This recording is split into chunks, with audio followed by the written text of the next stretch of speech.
Well, I mean, I was making sure it was still on the team, on the channel. Oh, did you change it? Yeah, because it was on there.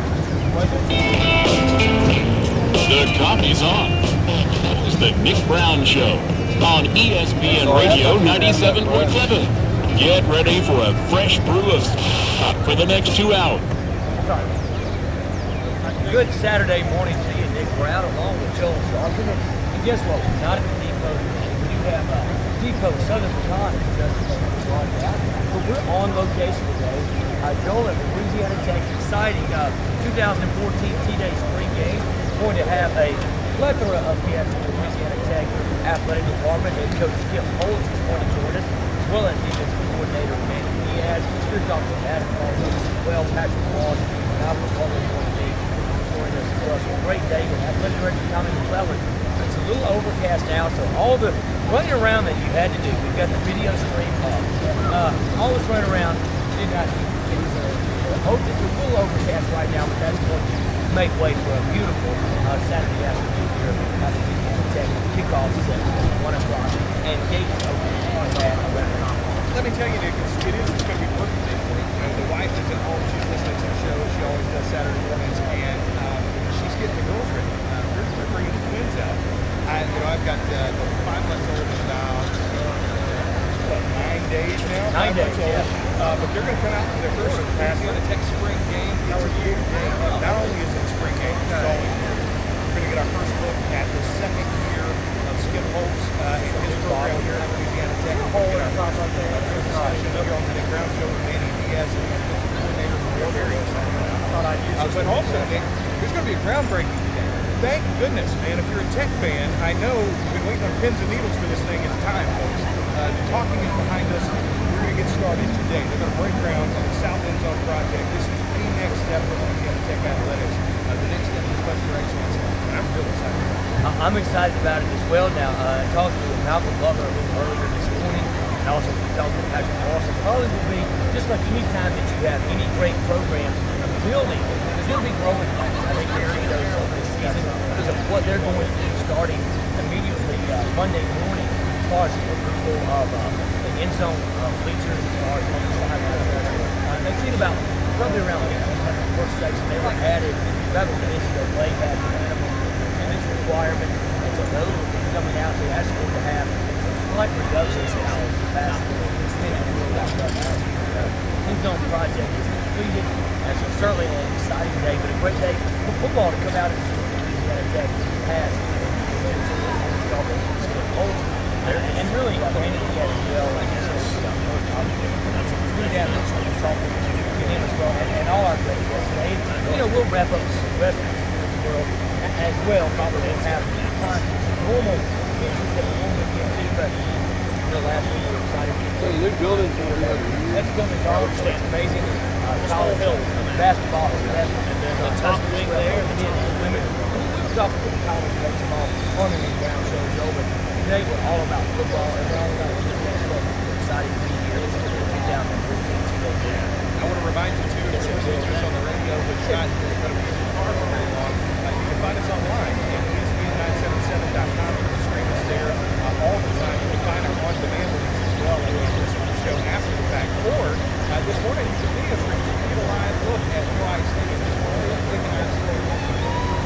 going to have, as you said, Manny Diaz, we're going to have Skip Holtz on the show today. We're going to have Tyler Summit on the show today. We're going to talk to Patrick Walsh and Malcolm Butler.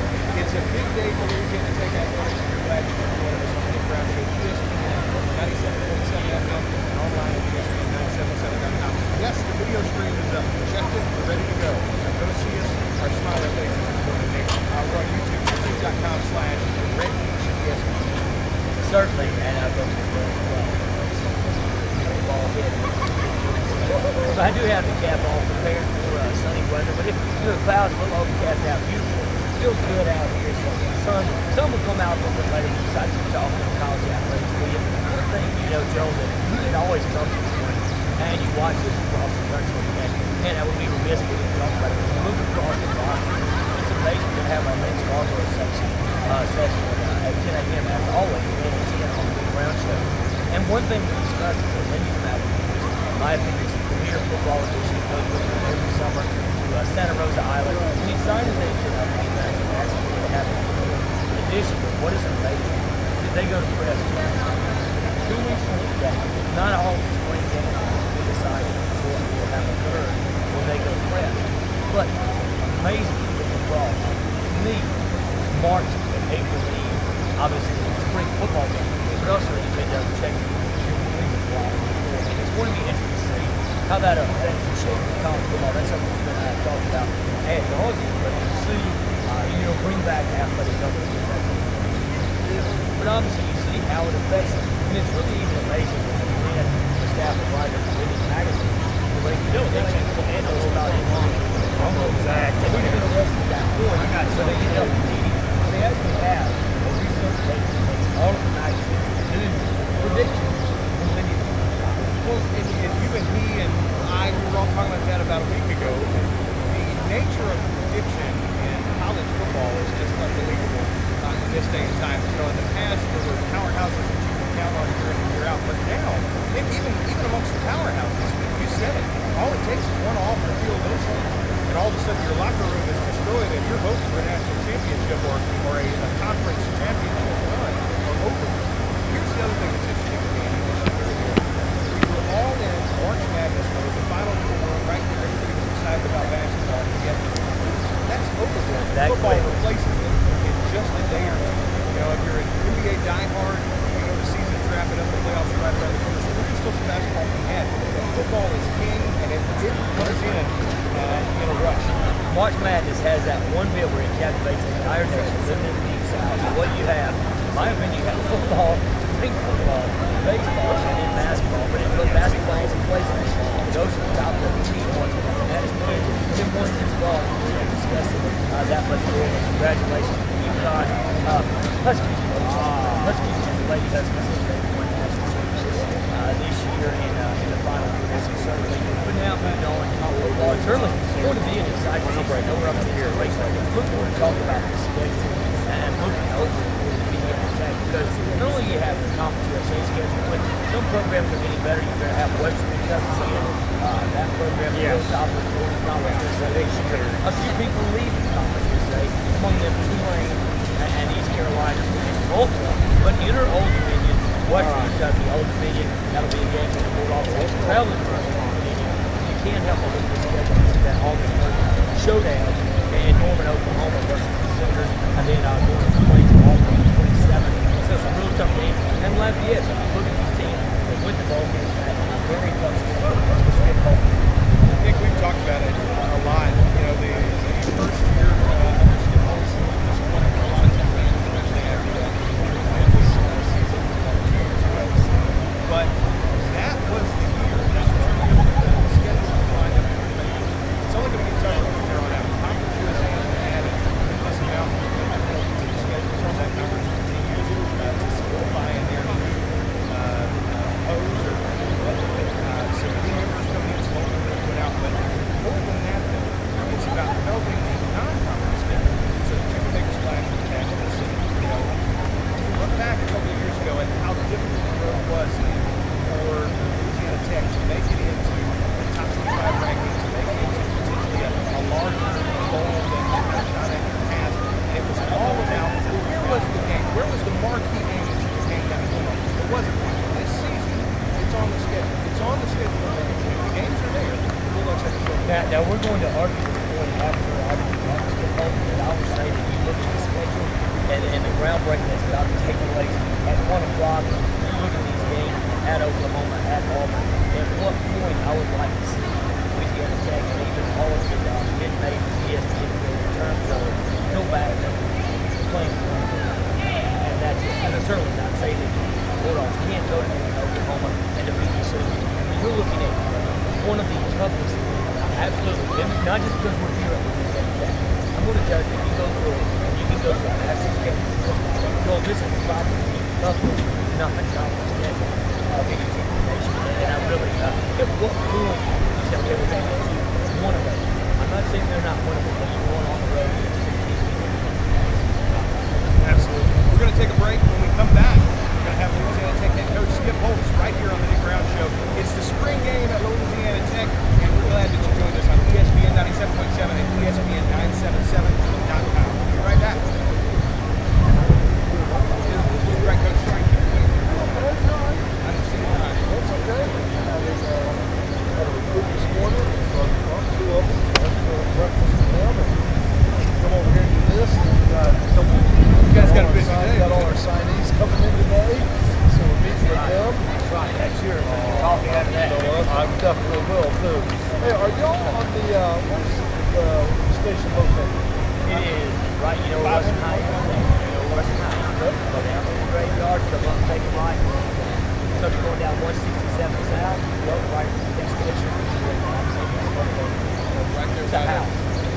like an old house. It's by across from the Civic Center there. State Farm. Greg Phillips State Farm. Now we've got a station. We've got a studio in Monroe as well. But it's just a whole something to report some clients on once in a while.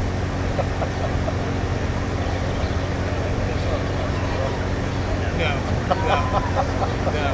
Well, in the real, we hate it when you got a couple of guys now that live over in Monroe, and so none of them ever want to come to the Ruston studio. They're just like, oh, we'll just go over there and do it. You can't get the same. You can't get the same conversation back and forth. You need to have everybody in that studio.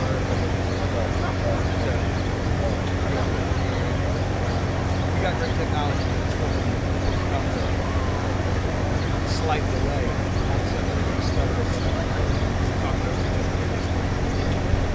Thought the basketball season went well. I thought the car and I did a good job. I like it. I do too. I like it. The challenge these guys. They've got talent. The challenge they've got to get off play good. That's right. Well, probably.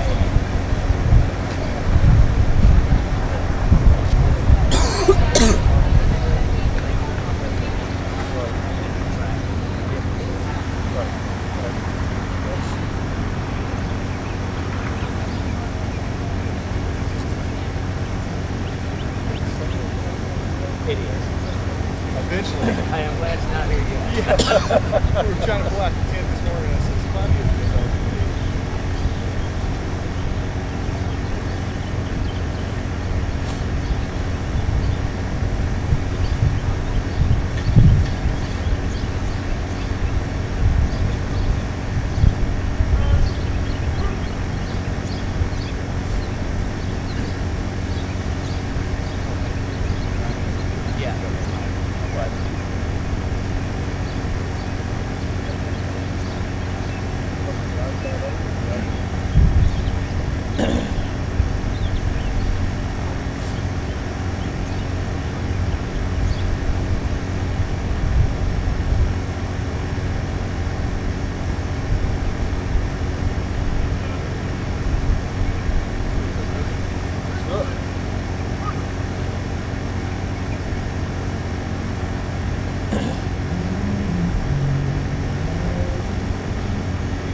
Welcome back to the Nick Brown Show. I appreciate you waking up early. I hope you got the coffee on, enjoying a nice Southern Pecan Roast here today at Joe IA Stadium.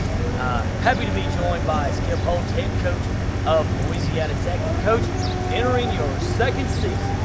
How has spring been going, and how have you been doing? You know, I've been doing great. And the second spring, what a difference from year one to year two.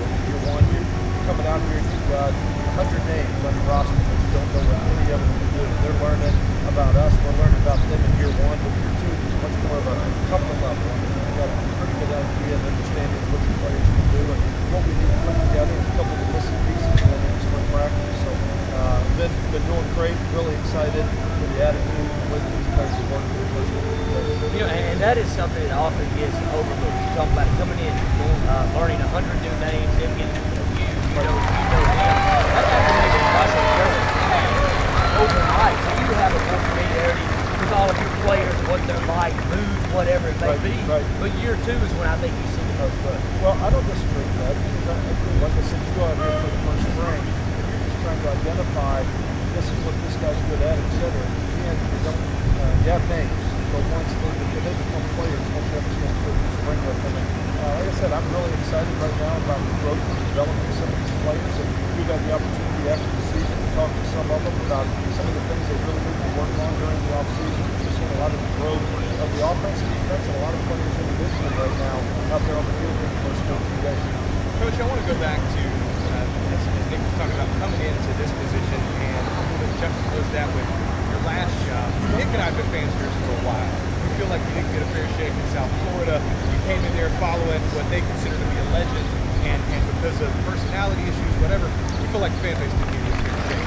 The day you got fired, your coach goes, this is the guy to go and get. Maybe here, maybe somewhere else. That day, we actually were on there. I said, this is who I was like, because I followed the program in South Florida and programs that have that meteoric rise, what they did, and the coach was there before you did, his dismissal, and then you see that drop off. So I think, and watching South Florida last year, we'll talk about that, we're not Louisiana Tech, but we can see it, and glad that you're here because of the end. But my question was this. Not that Sonny Dykes was a legend here, but Sonny Dykes had a tremendous level of success. As a matter of fact, the last season here, maybe one of the better seasons in football at Louisiana Tech ever. What was it like coming in under those level of expectations, and now a year out, do you feel like maybe things have settled down and you're going to be given your shot to do whatever it is that Skip Holtz does? Well, I think when you look at it, I mean, we walked into this situation, Sonny did a great success there. There's no doubt about that. He did a phenomenal job with that team. 32 seniors walked out the door, 6 of them into the NFL. Gone are the 2 wide receivers, gone are the 2 tackles in the NFL, the quarterback. All those guys are gone. This program has always been very dependent upon the junior college. I don't think we look at this. What we haven't done is consistently year in and year out build a program that can compete for a conference championship. And that's the thing that I think we're trying to do. We're trying to build this on a solid foundation. We need high school players, bring them in here, redshirt them, give them 4 years to establish themselves as contemporary players that they become, and not the one and done junior college player that just comes in, has success on the field, and then leaves. And that's the biggest problem here for me a year ago was everybody left, and there's only 6 players left on the offensive side of the ball that signed a high school edition to come here. 6 out of, I mean, we've been recruiting here for a year, and out of 40 players, only 6 of them came in high school edition. But that's where I think we build the longevity and the foundation of the program for long-term success. I think we can do it, and I think we can build it. Yeah, and that goes back, and that's what I was talking about on the air before. There's a difference between building a team and building a program. A lot of times we rely heavily on the JUCO. You're bringing them in, like you said, very similar to what Coach Cal does at the University of Kentucky. Right. It's a one and done with the JUCO. You got 2 and done, and you really haven't solidified that program. Now the downside to that is first of all, when you bring in the JUCOs, you got instant gratification you bring in, and a lot of big time players. But high school players, you bring them in, and there's more development, and how that translates is to really, to be honest with you, the fan base has to be patient and realize what you can do.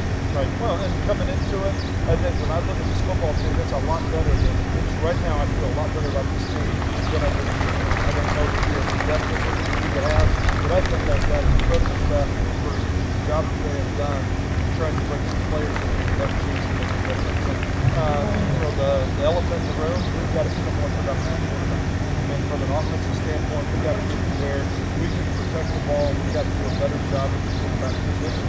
That's why when you look at, we've got the 2 returning starters, we're trying to continue to develop Scotty Young and Ryan Higgins as a young player, but we also have an upperclassman transfer that's coming in, 2 freshmen that are coming in.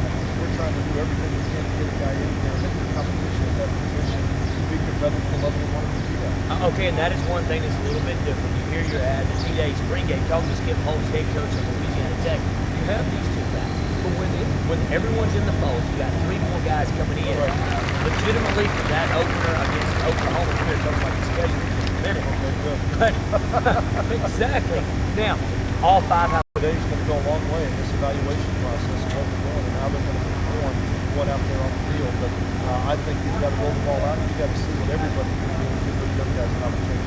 Well, and you go back to last season, probably about 3 or 4 plays they happened with the fumble and the end zone situation out. There were several plays, Coach, if you could take 4 plays, if you could take those away, you win 3, probably 3, maybe all 4 of those ball games. You're in a bowl game. You're in a bowl game in year 1, and then you go back and you look at the Tulane game playing right out there at home. You're sitting in. Brian's got to go in his first game ever. Brian's quarterback, redshirt freshman, and Parker's racing. He was excited, and he fumbles on the 1-yard line. He gives up 6 points and throws an interception. He picks 6, and they're the company trying to call back. And you lose a host of the ball game. When you look at some of these plays, and that's the difference between the good ones, though. The good teams and the bad teams. The good teams worry about eliminating those plays before they happen. Every team in the country that lost them, you look at it and go, wow, 4 or 5 plays that were there. That's what we've got to eliminate. We've got to eliminate them before we make it. Coach, a big move in the offseason in your coaching ranks, bringing in Manny Diaz.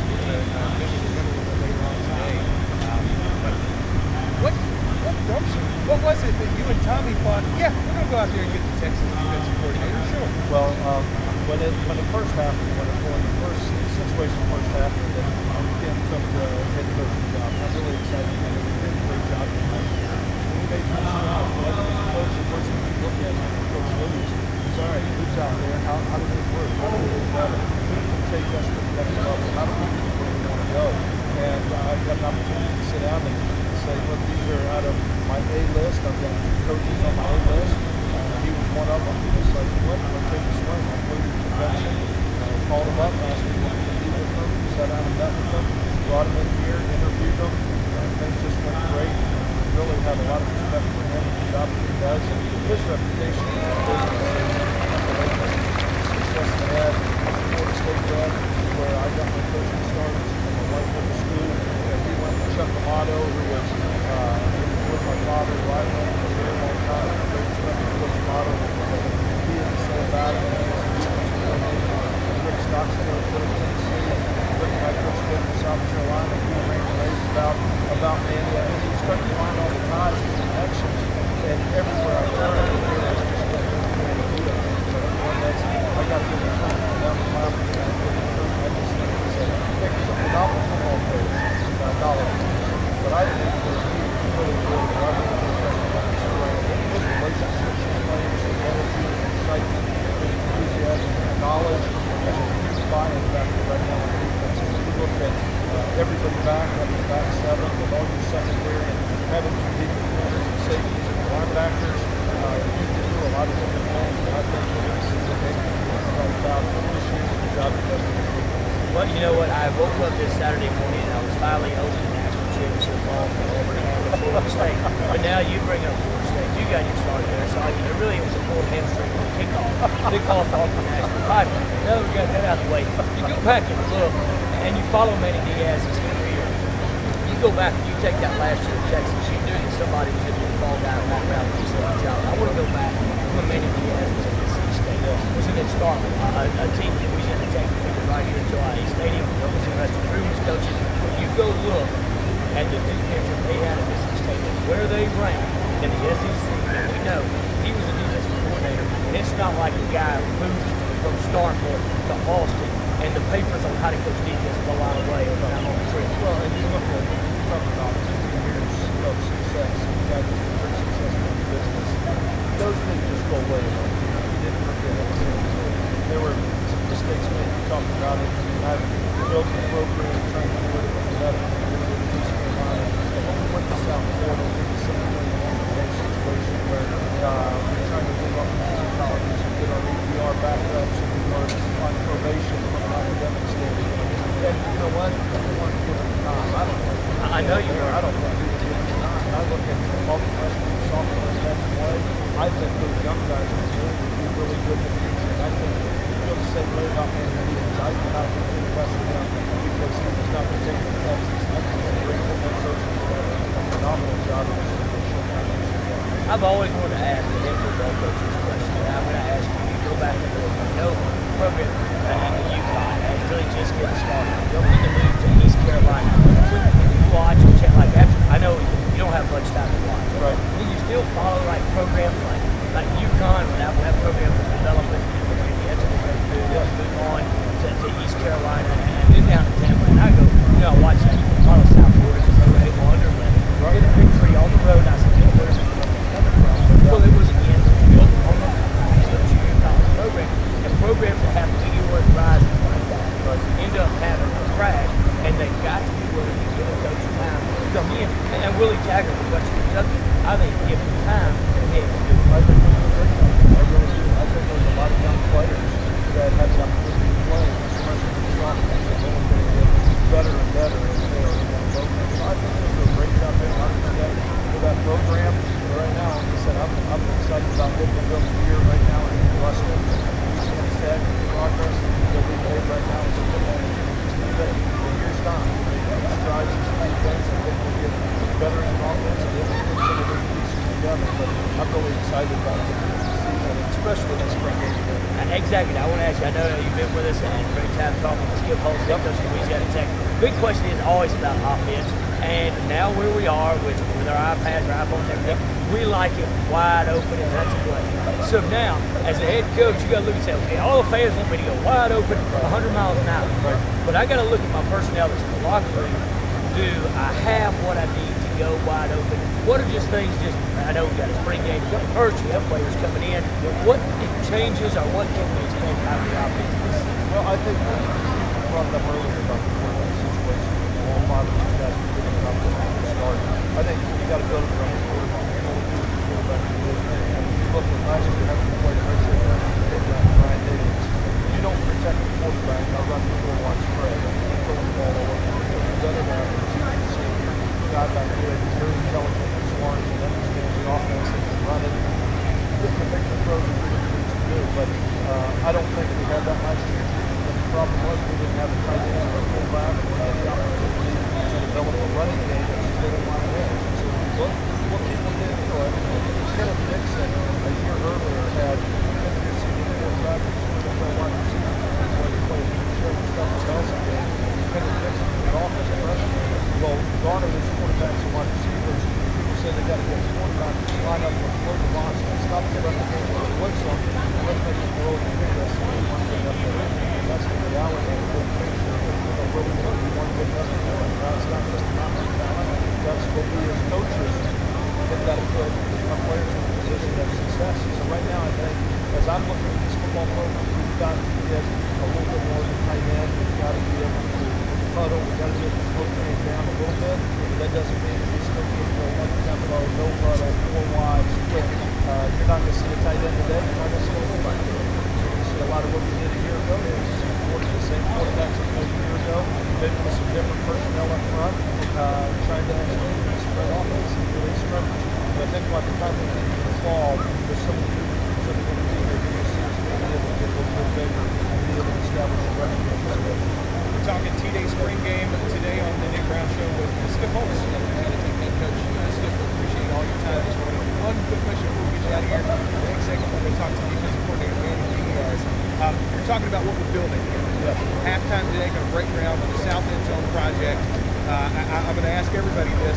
What room are you most excited about this building? Well, I think right now we're sitting in the weight room. I think right now with where we are, well, we may be on the second floor with where we are, so maybe we'll be in one of the assistant coach's offices, but sitting on the sill, just going, wow. I've said this time and time again, this is a game changer for the program.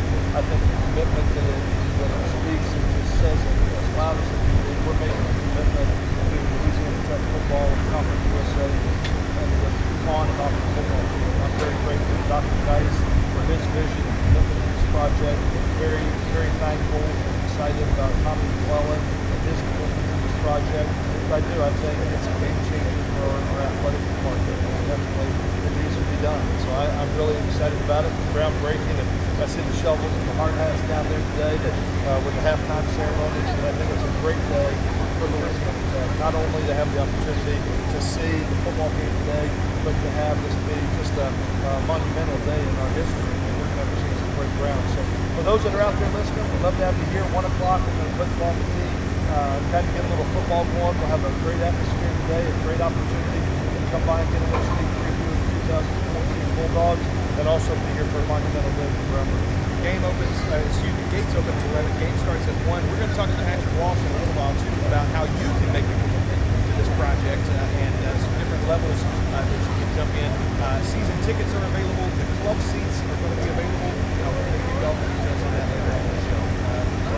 Coach, appreciate you, Jordan. Well, I appreciate you having me. And now that I have a Wake Up with Nick Brown coffee mug, I've got something to drink my coffee out of every morning when I listen to the show. So I'm excited about it, and I appreciate y'all being here. Appreciate you being here. Definitely makes a difference. This is a big day. We've got a lot of recruits coming in this weekend, a lot of signees are going to be here today, a lot of the fan base. We really appreciate y'all covering it to the program. So we're going to take a break to listen to the Nick Brown Show. Go refill that coffee cup. We'll be back after this break. Thanks, Coach. Thank you, guys. Yeah. Appreciate it. Thank y'all. We probably talked a little long, but I got to talk all day. You know what? The excitement we have to go on. I'm excited about it. I'm excited about it. And I know we didn't have time to talk about it, but we just schedule ourselves a little bit better. Well, that's what I said before you came get with Patrick. We'll get some time to come hang out with us for just hour. you. Yeah. Just you. We'll talk about this stuff. That's right. Go where the lady doesn't understand. You're gonna have improvement on the field. But you look at the schedule. Are you gonna tell them? On the road. On a short week. Okay. And that's where I'm going to blast the conference. We got any conversation with the travel. We're gonna have you right here, Take man. it too close to the game. We'll take it to some of this. You just tell my Got a couple of minutes here in a commercial break. And you know who's playing that night? I think like Marshall's playing FIU or somebody that night. Put that one on Thursday. There's nobody to do that anyway. You know, that's I blast it. But anyway, I'm going to do all of this. Mike Tim. Yeah. Morning, Coach. I'm doing great this morning. Yourself? Huh? Appreciate you, man. Good group of guys there. Thanks, guys. You graduated from that junior college in Tallahassee. I did. Yeah. Full hamstring. Full hamstring. What's that? Nick Brown. I had to check in on your son and Ruston High teach up there. What about Coach Coleman? Check this out, Danny, as well. Let's see how you're. Make sure that's loud enough or not too loud for you or whatever. You guys want to go station back up if you can hear us? You hear us all right? Yeah, we're good. All right. All right. I like this thing, man. This is a good one. It's got a different. It's got one more too. No, this is the one I was thinking of. I'm so glad we switched this. I asked you what guys like we switched to your ass.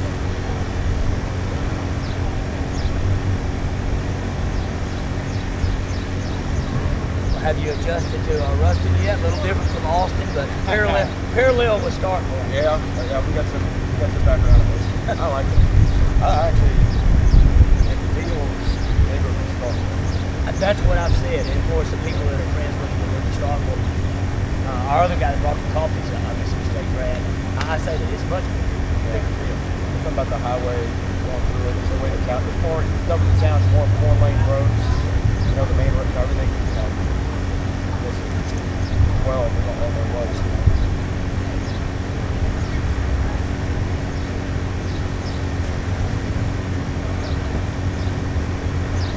I've only been there once, but that was exactly what I thought it was like. This is what Ruston should be. As soon as I got there, I was like, It's Ruston. Ruston should be this. Ruston without the SEC. You take the Southeastern Conference out of Starkville. This is what you get.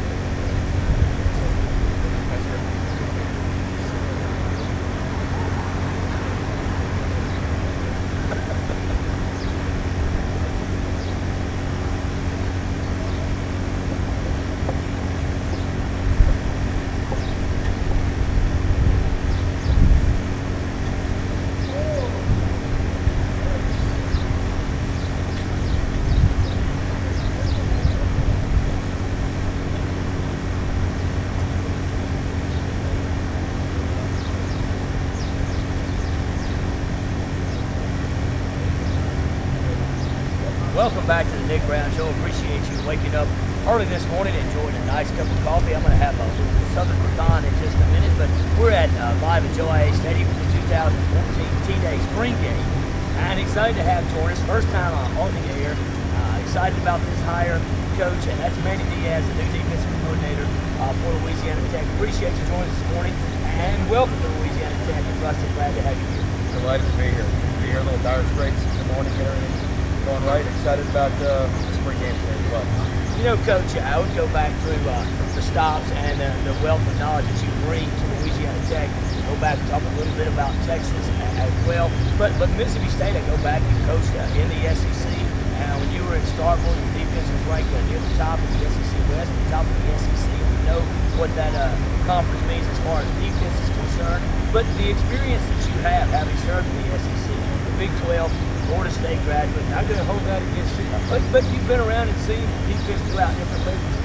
Yeah, and it's changing so rapidly now. The way the game is developing offensively, I think the offense is doing now to try to tap defense, it changes really now.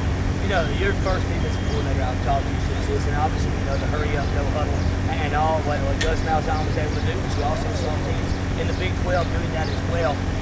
From a defensive coordinator's standpoint, how difficult is that to prepare?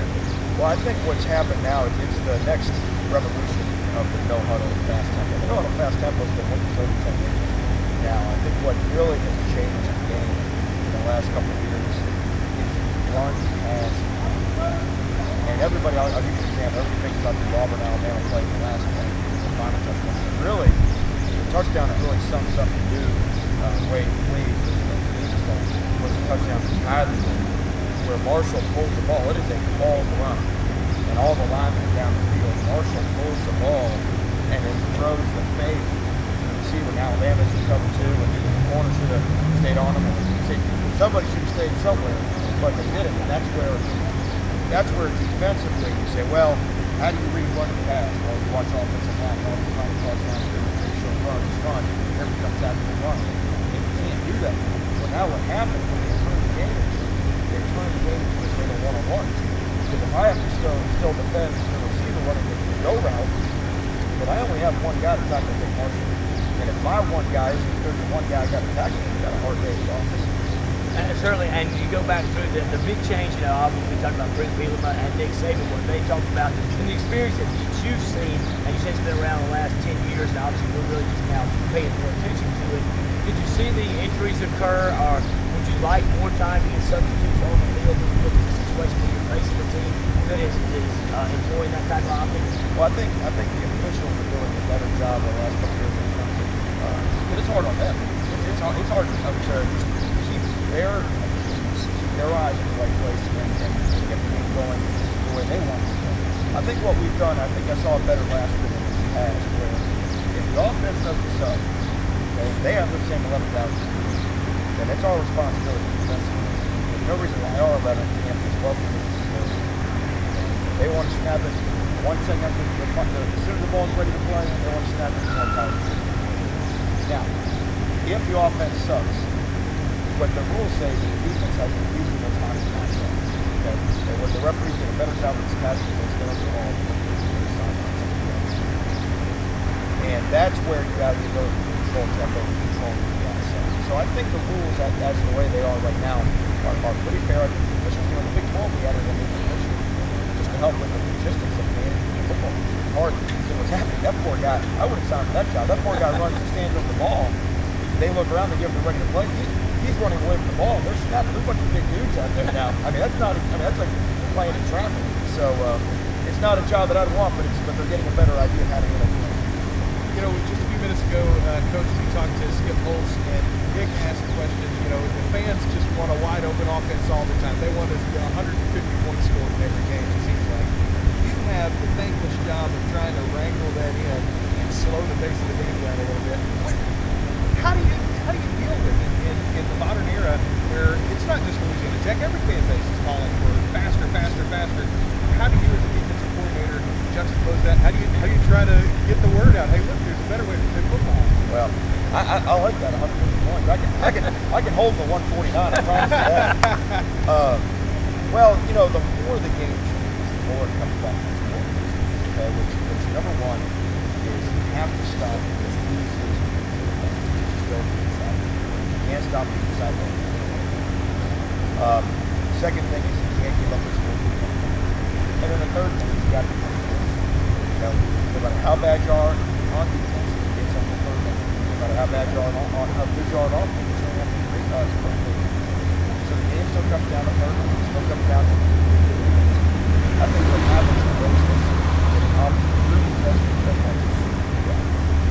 It does no good. The substitute guys that we're talking about, if the guys you bring in aren't any good. And that's really what it's about. It's really about developing 22 guys that you can play and experience as little drop-off as possible.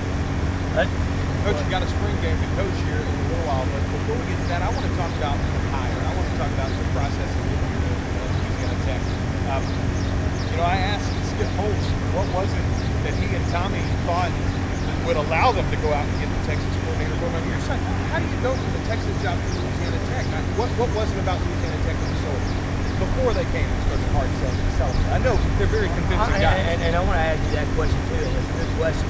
did you think about just taking a year off? You know, you've been in Starkville, you've now been in Austin, the rat race, which is now college football, and now, hey, did you think about, you know what, I'm just going to take a year off and look over?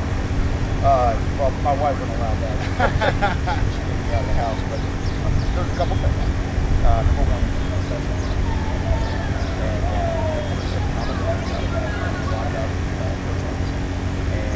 and really what you're doing is you're trusting my family. Skip with the guys who felt comfortable. Skip with them, family who felt comfortable. The second thing is we're against you. And the one thing that, again, we talk about my experience in the state, you draw a line between Atlanta and Dallas and follow within a 3-hour drive north and south, the defensive football players that come out of that area, you can make an NFL Hall of Fame. You have a chance here to really, really good defensive personnel. And we work really hard. Everybody there works really hard. But no plan, especially. So be someone with an opportunity. Coach Kid, that experience. That's those are the things. Now, I want to ask you a question. Your father was a mayor of Miami, Florida.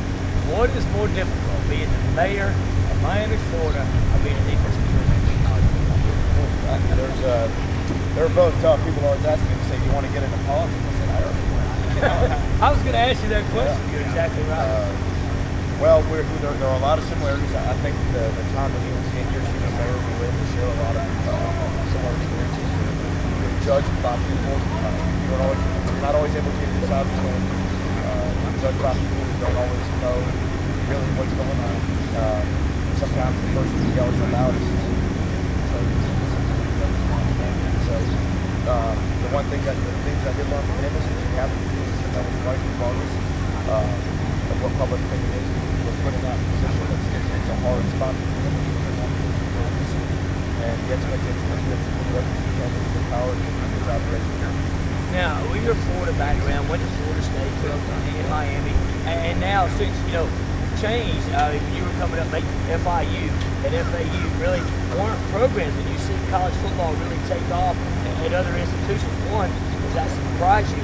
And number two, when you look to recruit Florida, a lot of schools you compete against, and in Conference USA going head-to-head with those guys. So really, did that surprise you that all those schools took up football, and when you look with the Florida Tigers, I think it was just a matter of time until it goes. You see what it does in terms of the visibility for the program, and you really put your school on top of it, like the state of Florida, it's populated in this, at the time, only really had major public it was only a matter of time to find out South Florida was no different. When I was graduating high school, no one knew anybody.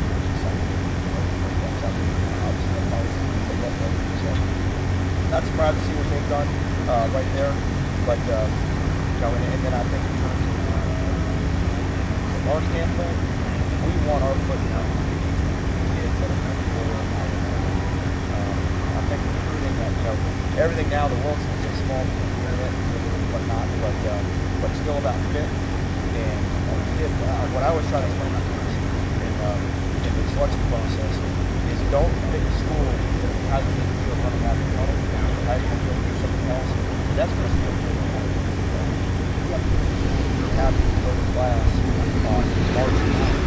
Something going on campus. You got to get up to run good things. If you're going to do that, your odds of being successful is going to be feeling with the people, with the talent. And that's what we've got that on our team right now. We can find that. And recruiting right now is like fantastic. The reception we've got. And we think we can build a big time defense with guys the 2014 T-Day Spring Game coming up today. Gates open at 11 for this event. The game's going to start about 1 o'clock. And don't forget at halftime, there's going to be groundbreaking for the South End Zone project. Don't miss that. It's at the School of Naval Louisiana Tech. Coach, you're going to be leading the Red Machine today. Tell us, are there a couple of names that you think might make a spark for Louisiana Tech and the fan base today? Well, it always starts at fun. One guy that I like to keep eyes on and not watch the ball every now and then is Gordon Butler.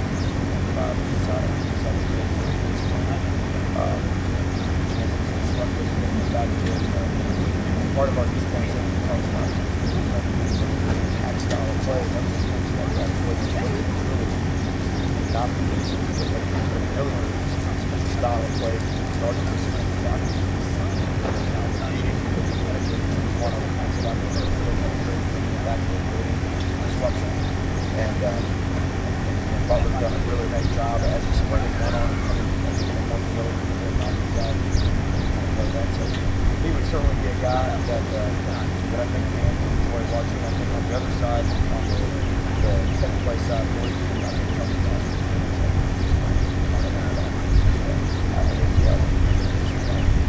Well, Coach, we certainly appreciate you taking time out of your business schedule to join us, and look forward to talking to you again. And good luck with this season. Defensive coordinator. Thanks. We'll be right back on the Nick Brown Show, ESPN 97.7 and online at ESPN977.com. Don't forget you can stream us today, not only audio but video too. Check out our YouTube page, youtube.com/Red Beach ESPN. We'll be right back with more on the Nick Brown Show on ESPN 97.7. Enjoyed it. Yeah, appreciate you guys. Thanks, Coach. Thanks, man. You too. Good luck. How are you doing? What's up, Patrick? All right. Pretty good, isn't it? Nick and I were talking about it at the station earlier. He was like, so where in the show do we get to talk about money? We want to tell people exactly how much all this stuff costs. It's like Patrick's the guy to talk about all the money. So we're going to talk about tickets. We're going to talk about season tickets. We're going to talk about the club season. We're going to talk about everything you want to sell. That's what we want to do. That's what we want to do. Sell. Hey, Nick. Yeah. Do you want to, why don't we go ahead and do Patrick, and then we'll do Lynn. Well, you want to do Lynn too. Yeah. That's Tell you what, yeah. Why don't you? I want to go with my first. It's like 16 bucks. Yeah. I tell you what, well, no, look, why don't we go, I'll tell him to put 2 commercial breaks together and go straight to the 10. Hey, Tabor, if you're listening to me, do that. Put 2 commercial breaks together and go straight to about 10:15. About 10:15. I'll be back. All right. Thank you.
Kansas is the one that feels good. Not only is that the game that puts you over and puts you in, you get a bowl game probably, but you now get a national program. Like there's discussion. There's discussion. Yeah. That's the game where it goes over the top.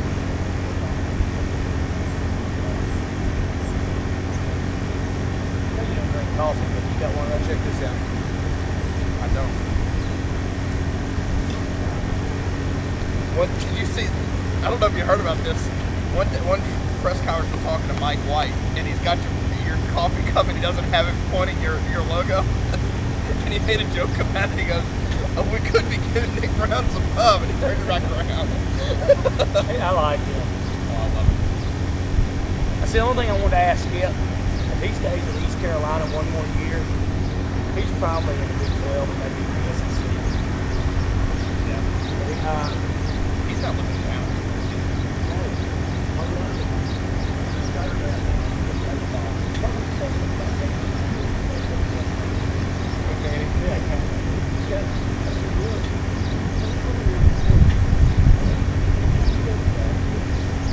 I think about going to the end zone. I think about pulling up. So, hey, so you figured out this was 2 grand. I got everything done.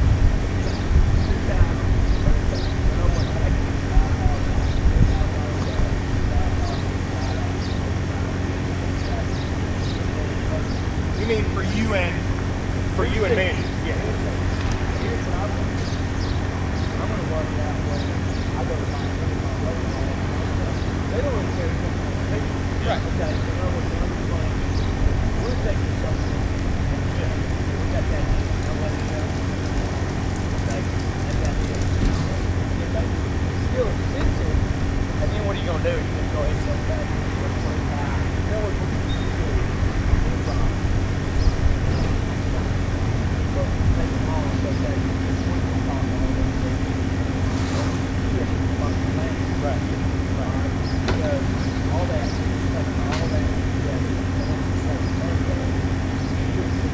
yeah, we're all down there. And we keep us one we can there. And then, all right, this is Manny and I are going. You know, and like, you go up there, we're responsible. Yeah. You just reserve the schedule. Yeah. You put it just like if the family bought season tickets to the Saints or something. Hey, we want the Rams game, but you can have the Seahawks game.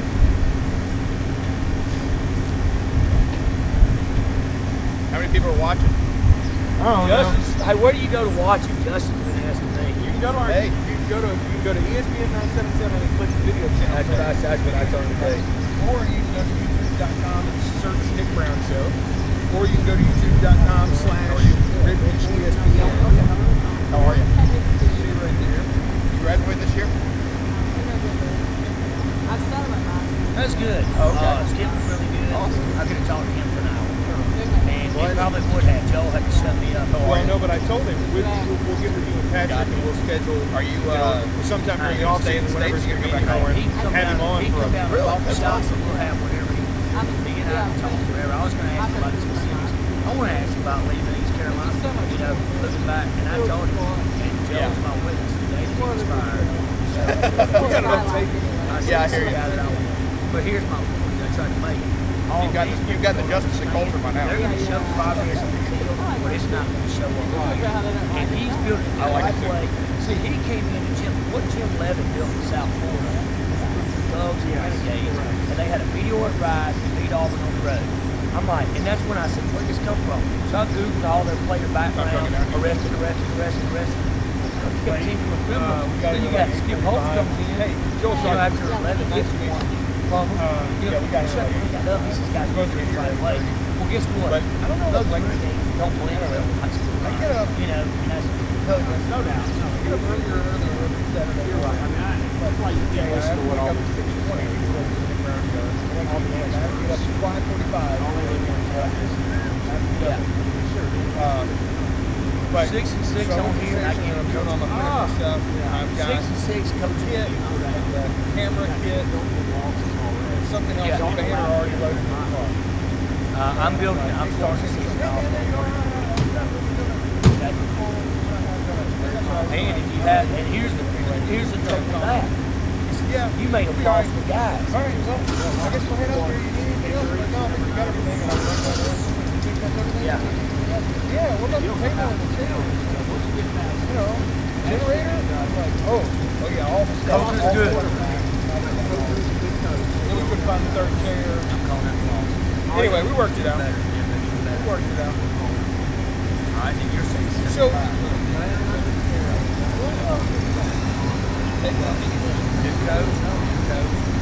I was thinking they're bringing them really. It's like you're saying well, they could put them in net? Southern Miss is a swing game. I don't know. Southern Miss is a swing Probably. 20 or 30 feet from the end line will be the mountain. So like almost at the beginning of the hill. Yeah, the hill is going. The whole hill. And there's utilities like gas stations, everything. I never know what things for. You know, Malcolm would tell me it's cool. You know. Well, that's what I said, and I was listening, and you could tell. It's honestly somebody had to turn over. It is exactly. No. It was, and you said. To me, then the thing is. It's like so. It's like Even so if it's just funny close to because I was like rolling. They get a She real was like, down there around the thing. you gotta leave imagine that. You know. Bite my tongue. That's the only problem. Oh yeah. Well, that gets tough. Yeah. Well, you can still landscape the best out of it. But I would watch stuff being a part of it. Yeah. You know, I'm sitting Well, or plant two big trees on the other side. So there's two big trees right there at the fence line. Bring two trees into the side. Well, you're Right representing there your off school. the I mean, it'd be different. I mean, hey, there's a difference. Instead of this You're thing going out representing your behind alma mater. I'm sorry, but there is. Straight out to the road. Yeah. That worked. God, it's gonna be awesome. Well, just some recruiting names now. Holly can have a kid. Holly, she can have a player up in Tennessee. It's no good though. She'd be to the ball and call Tyler. He's our age. Tyler, look, there's this girl in White Castle or something. You'll wear the upper high school, Oak Ridge, and say, look at her. Because here's the deal. Holly doesn't want to build where you live to get guys. So she's got. Oh, nice. It's going to have that. He's going to have that. He's the ball information. It's like Kind of feeding it a little bit. this guy knows. well, This guy knows something. That's what they got it all marked off for, huh? Yeah. They got all the lines marked off. He even said it's going to take a little while for the season. Take it out. Yeah. 15 or 16 months for the project. How long is it going to take? August. Who's the band? Out of the house is on fire. Oh, I hate them. But they're so cheap. They're decent at basketball, but they're awful. He's got the X and O background. I like the Lynn and Clinton. It works well, doesn't it? I'm gonna go take a picture. Patrick already sent me one. Patrick already sent you one? Yeah. No offense, but we were at a ball game, and she was saying, that's the place she wants to watch it as well. No offense. She got me here at 6 o'clock. No. Here at 6:40. No. She was that way. It's like, she was at a tournament over here 2 years ago. Yeah, years ago. So, and I was like, that's why I didn't want to tell you. That's why I didn't want to tell you. I mean, but I was like, Lord. I was like, now I'm not going to pull up back when I was coaching. And that's one thing that you touch upon here.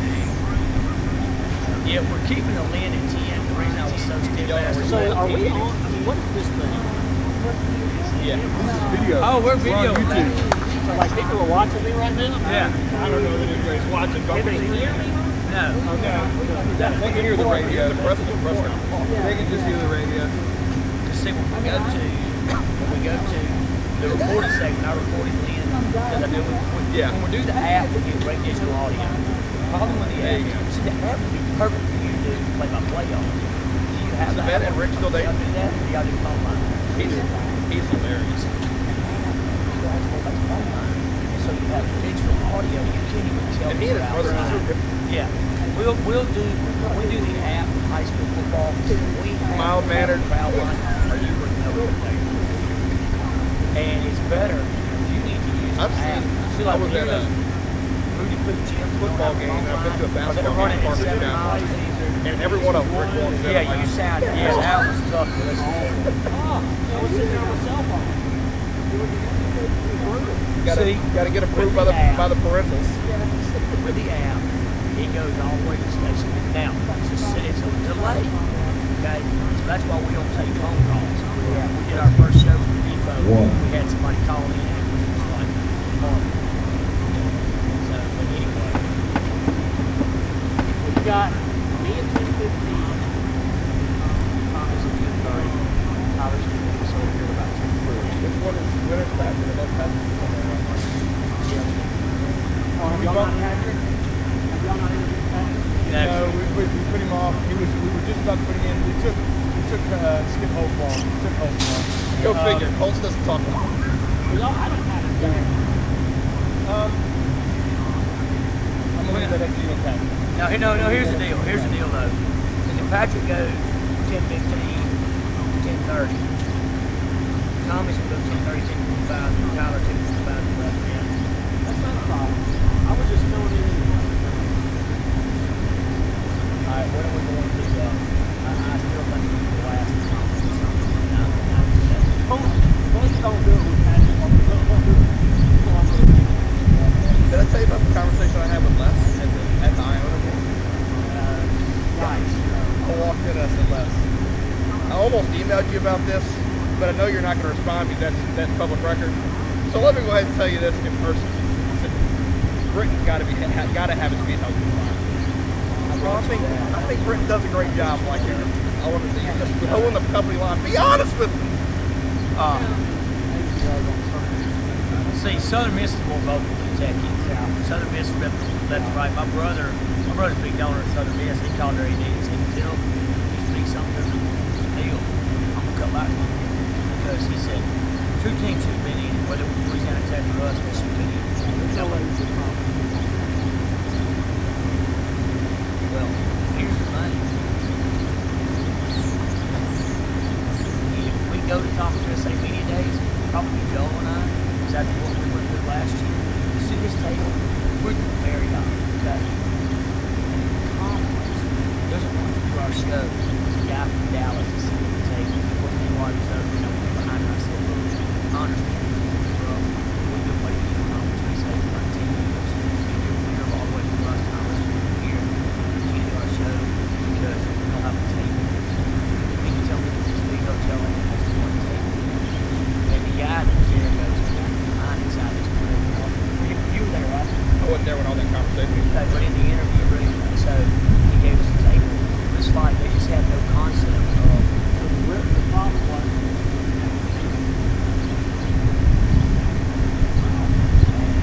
and I'm like, but that guy got up and left. Like this, I explained what she's doing. And then she started working. She worked better with us. who was it? It was San Antonio, it wasn't Dallas. No, he was Nashville. Yeah, he's nasty. It wasn't not Yeah, I with think Dallas. it was. And then she got better as Middle Tennessee. And then Russ, when I went over to Pearl 2 years ago to cover the conference baseball tournament, I said, I just want to get a film of baseball. I was the only media guy there. Maybe that's my passion. Told me they'd have passes for 3 tickets for my kids. They told us 8 tickets for the fans and me at the conference baseball tournament. And that's the passion. I had to have there. They had to go get it. You know, it was and when it was in Pearl, so they blew that. That would have been sweet. That would have been. Oh, baseball. Okay, Congress says that one line is going wrong. There's a possibility. So I could take this spot if you can. Hey, you text him and tell him that Joe was supposed to check and go in. Joe wrote a check? Joe For wrote what, a check. $3? Joe wrote a check. I wrote a check. Nobody sent it for cash. Yeah. Nobody sent it for cash.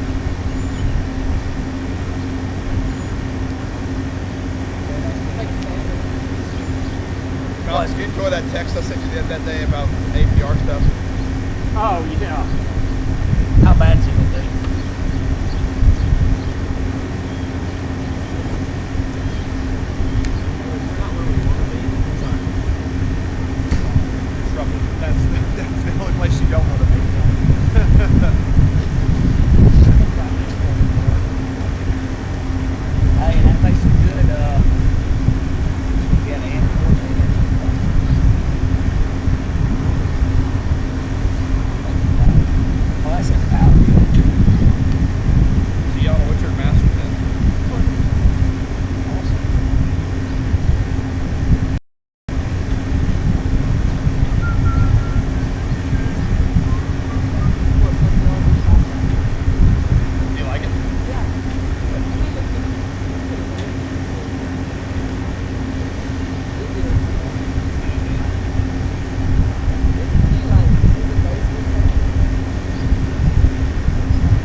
Because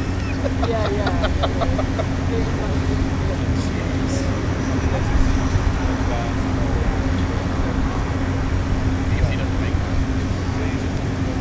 And he's kind of self-sufficient. He mows the grass. He does his own fundraising.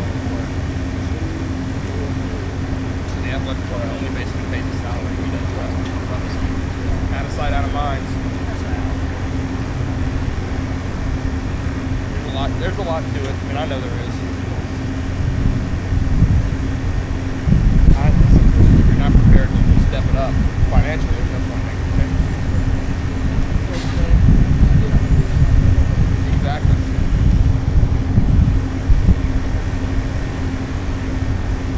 Have you decided what you want to do? Athletic director, that kind of thing? Oh, okay. Oh, very cool.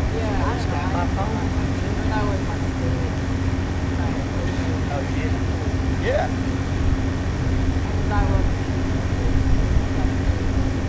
Sure. Absolutely. Well, one for football, one for basketball, and then one for everybody else.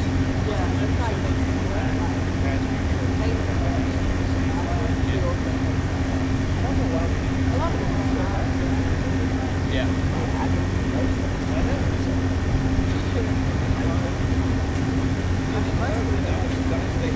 Yeah. You could. Something was up there. Yeah. See all the facilities and stuff. Oh, see the guy that's doing football? Yeah, that's what I'm saying. Okay. Dick. There we go. Mike got one, two. And he said he'll find me. 2. 1, 2. Be good experience. 1, 2. Yeah.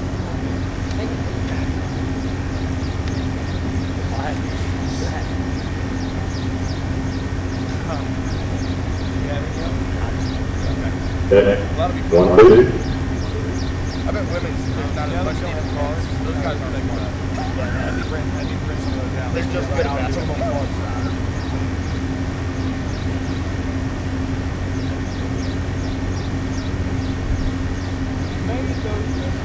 Well, I guess you changed that.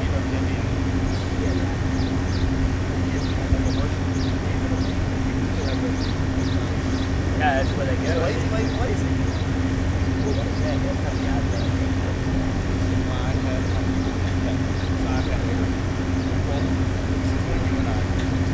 They wanted him to lose 30 pounds. No, any gain 30. What's the difference between hair?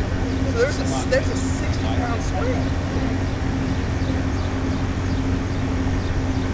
This keyboard test that I got a certificate. You can't teach 6'10", so somebody will take it. No, I think tough around like that. Attaches here, this swings out. Like that, it will rotate like this. They've had a struggle. They've had a fight in the rings. He could graduate. This keep this from $20 from the people sales. $40 transfer. Red was scratched out. You see how you can't see that? That had He looks the part. Just never, he's a slow thinker. Didn't see it quickly.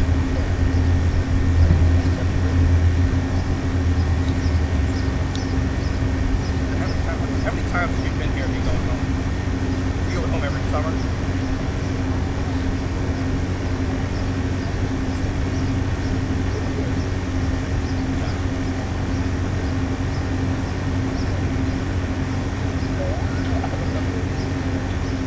He may be talking to Tommy on the phone.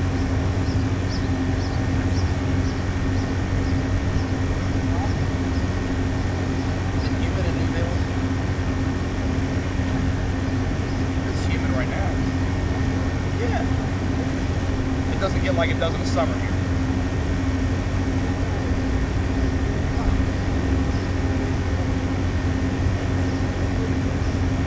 Yeah. It's got a good breeze all the time. Really? Welcome back to the Nick Brown Show. Appreciate you listening today. Enjoying a nice couple of Southern Pecan compliments of Mexico. We're not at Mexico. We're out at July Stadium. That water's warm. T-Day game. Great folks at the Depot. Alabama, Ruston, only downtown coffee shop a ministry of First Baptist Church. yeah, that's the Gulf Country. Brought out nice container. Certainly enjoying that. And now enjoying visiting with Patrick Walsh. Speaking of Texas side. Patrick, appreciate you coming out and joining us. We had to, yes. Just for you. But I appreciate you joining us. Nice. Enjoy looking at that nice ring you have there. Certainly nice hardware that you're bringing out today. It's not bad. You see that video that was kind of posted of 360 And that's exactly right. And accomplishing what you're bringing. Just talk about obviously everything Louisiana Tech. Talking on football, you've got to watch your open schedule. Certainly tough. One thing when you got to go on the road, I'll probably give you a call. But 3 games to start the year on the road, that's going to be difficult to start the season for the aspect of everything that you do. Traveling to Norman, Oklahoma, Lafayette, and then going to Denton, Texas. I want to talk to you in a minute about that game with Norman, Texas. But certainly starting out 3 games on the road this year. Yeah, you know.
I want to talk about that and the aspect of that game being moved. I know you're at that generation where you want everything on TV, you want high visibility for your program.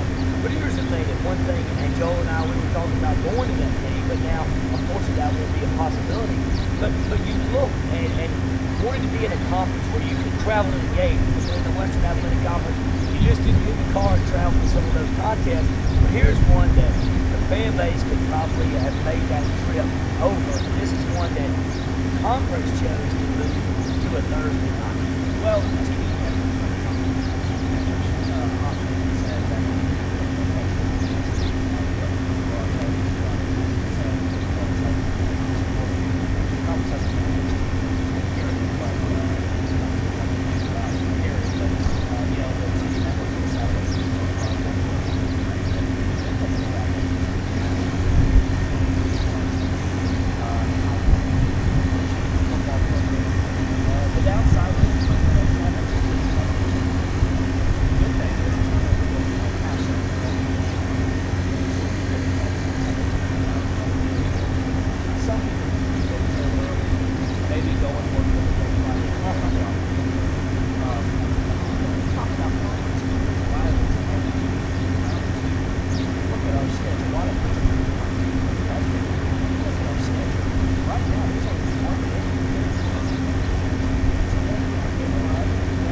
Patrick, that was the biggest thing, I think, for the fan base about getting into Conference USA. Those years spent in the Western Athletic Conference, I mean, I was a student for a lot of that time, and I got to tell you, we were excited about the conference affiliation. We were excited about some of the rivalries, but the idea that it's all happening half the country away, and therefore out of the student's budget, it was exciting to see some of these rivalries take place a little bit closer to home. Let's flip back, though, to that Thursday night TV game. How important is it, because of the and the broader TV ties with Conference USA, how important has that been for recruiting, even now in the second year on the schedule?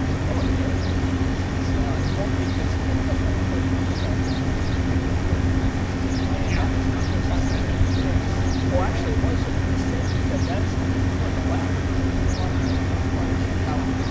Now I think our focus is going to be the South, which is great. Yes, you're working hard. Yeah. Charge me. Oh no. Yeah. We're gonna kill him. Good. I think it's working. something similar to do. Okay, good.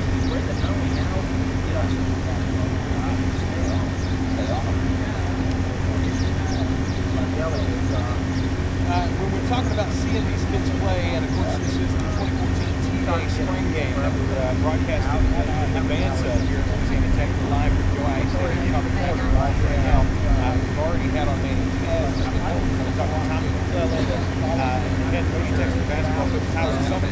Exactly. Patrick Spring, season tickets are on sale now, and of course the big additions to the stadium have a Correct. That's basically mostly South Infill have project and some other people I over there. understand This is season just survey they are already on sale as well. Let's talk a little bit about first off, they're on the tickets. they're on the very their fans on the very far corner. Our team is actually because the Tom USA World Cup came out with the team that should one of the teams that like that. So That's a really good that's the best. they passed that rule as whack because the Fresno Stadium. That is pretty neat. I mean, you can't get any easier than that. No staring at a chart. You don't have to go, well, how does this, what's the view going to be like from here? You can get in the view. How do we try to make this as easy stuff and all that? Now you know exactly what you're doing. Walking up the west side.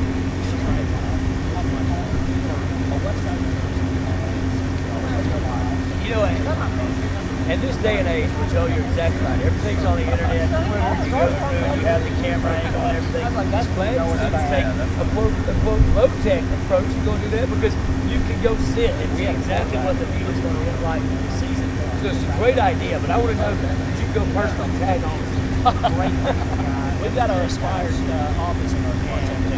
I had actually just finished up marketing out there.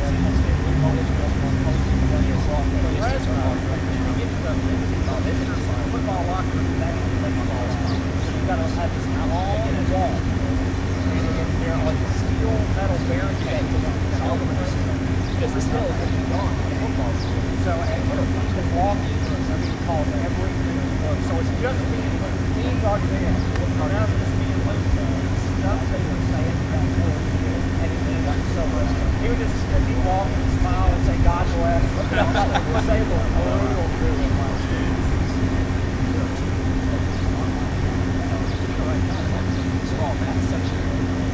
yeah, that's a little early.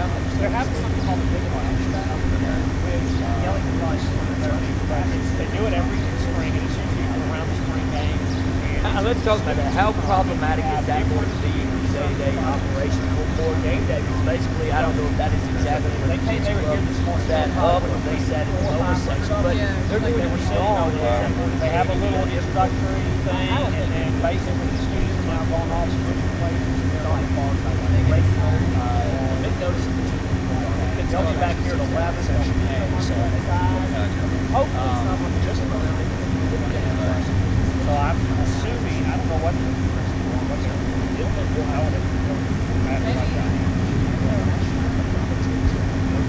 yeah, they're done. I guess they could be. They didn't have much work to do. So they'll come down on the southwest side.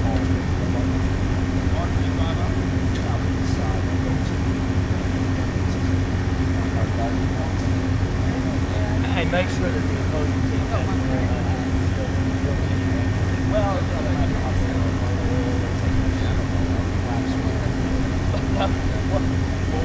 it'll be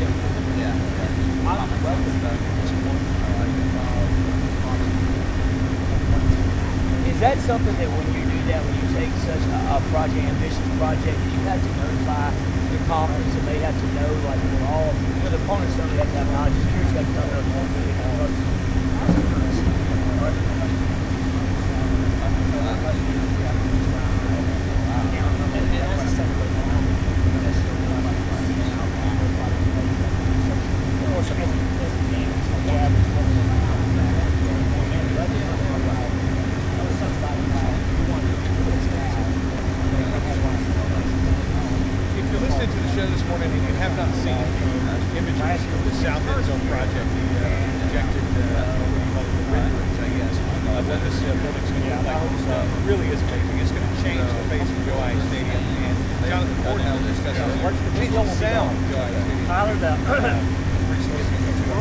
building the crowd sounds will be pretty much just about where the flower beds start.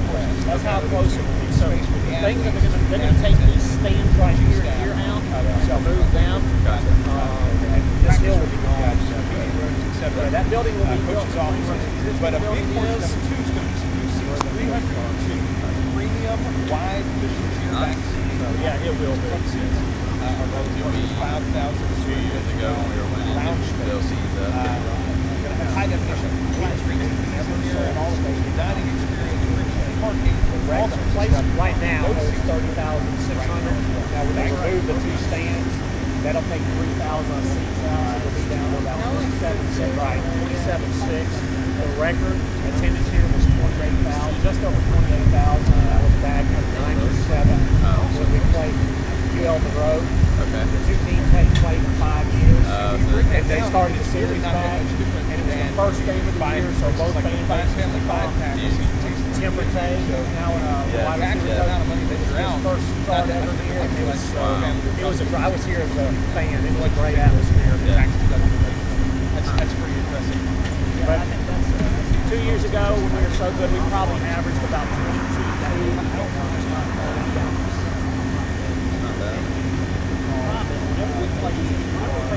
Follow the challenge.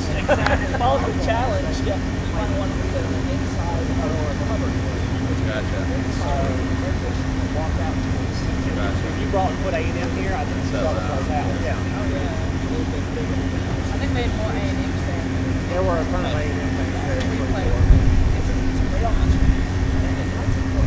Who's good in our conference? In football, who won the conference last year?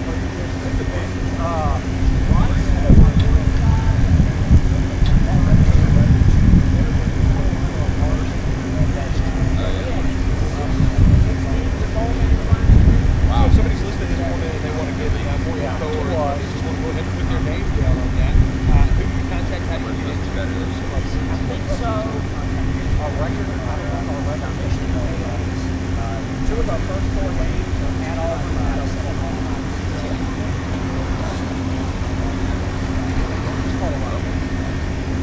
nice and hot water ball.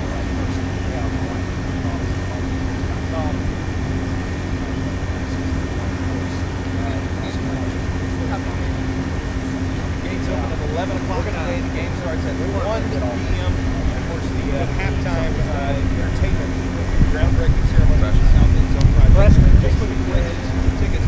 Get those today at the Spring Day. Right, and so if you cannot make it out, certainly once you get a ticket, you cannot make it, Why do you you may do go that? online. Here. Yeah. Where's the family? Everybody's like, please let him play. Yes, exactly. We actually went to a field in NCAA last year. The receivers a great day to come out and move back home. That's Patrick Wall from Louisiana Tech. Come back here on the Brown Show. We're going to be joined by the newest head coach in Lady Texas head coach Tyler Summit. I certainly know that name, and I know what it's time to do. It's time to refill that coffee cup. Patrick, sure enjoy the coffee as well. Southern Pecan, you can't beat it. Appreciate the great folks at the Depot bringing that out. We're going to take a break and listen to Nick Brown Show on ESPN 97.7 FM. We'll be back right after this break. There you go. Tailgate. I really long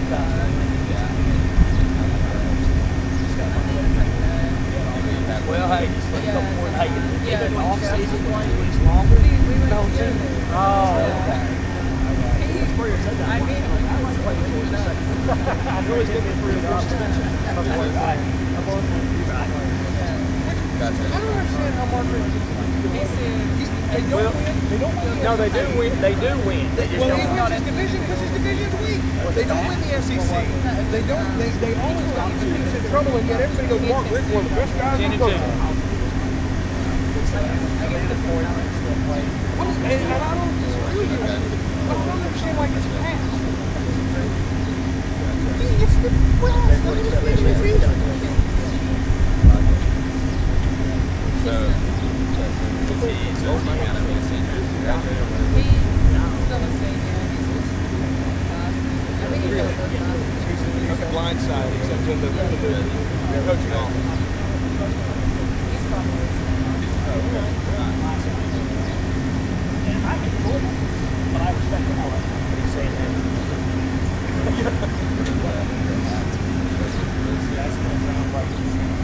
How are you? Well, Giant Coach. I thought they were going to do it up here, but evidently they changed their mind and do it down there. That's all 30 foot. It's in there ready for you. Almost a year ago. How that one? Tyler, Nick Brown. How are you, Nick? Good to see you. See you. Thanks for having me. Joel, How you doing?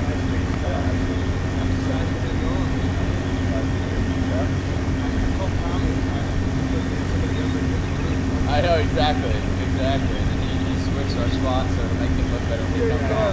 Yeah. What's up?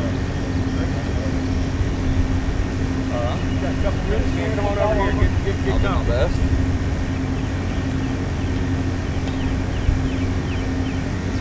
Cheers. I don't know if you drink coffee now. Oh, nice. I appreciate it. Here we go. Thank you. You know what? I guess it hasn't surprised me that much.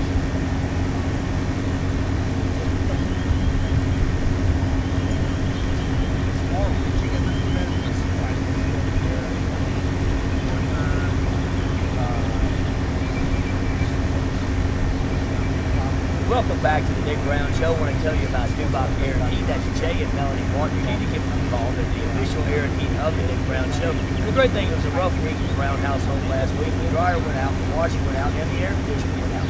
Great things about Dubach Air and Heat, they told me exactly what they were doing. Washing and dryer, they gave me an 8-hour window. But Dubach Air and Heat, when you have a bad week like we did, it's nice to have Jay and Melanie Martin. We showed up on time, prepared the air and heat in Louisiana.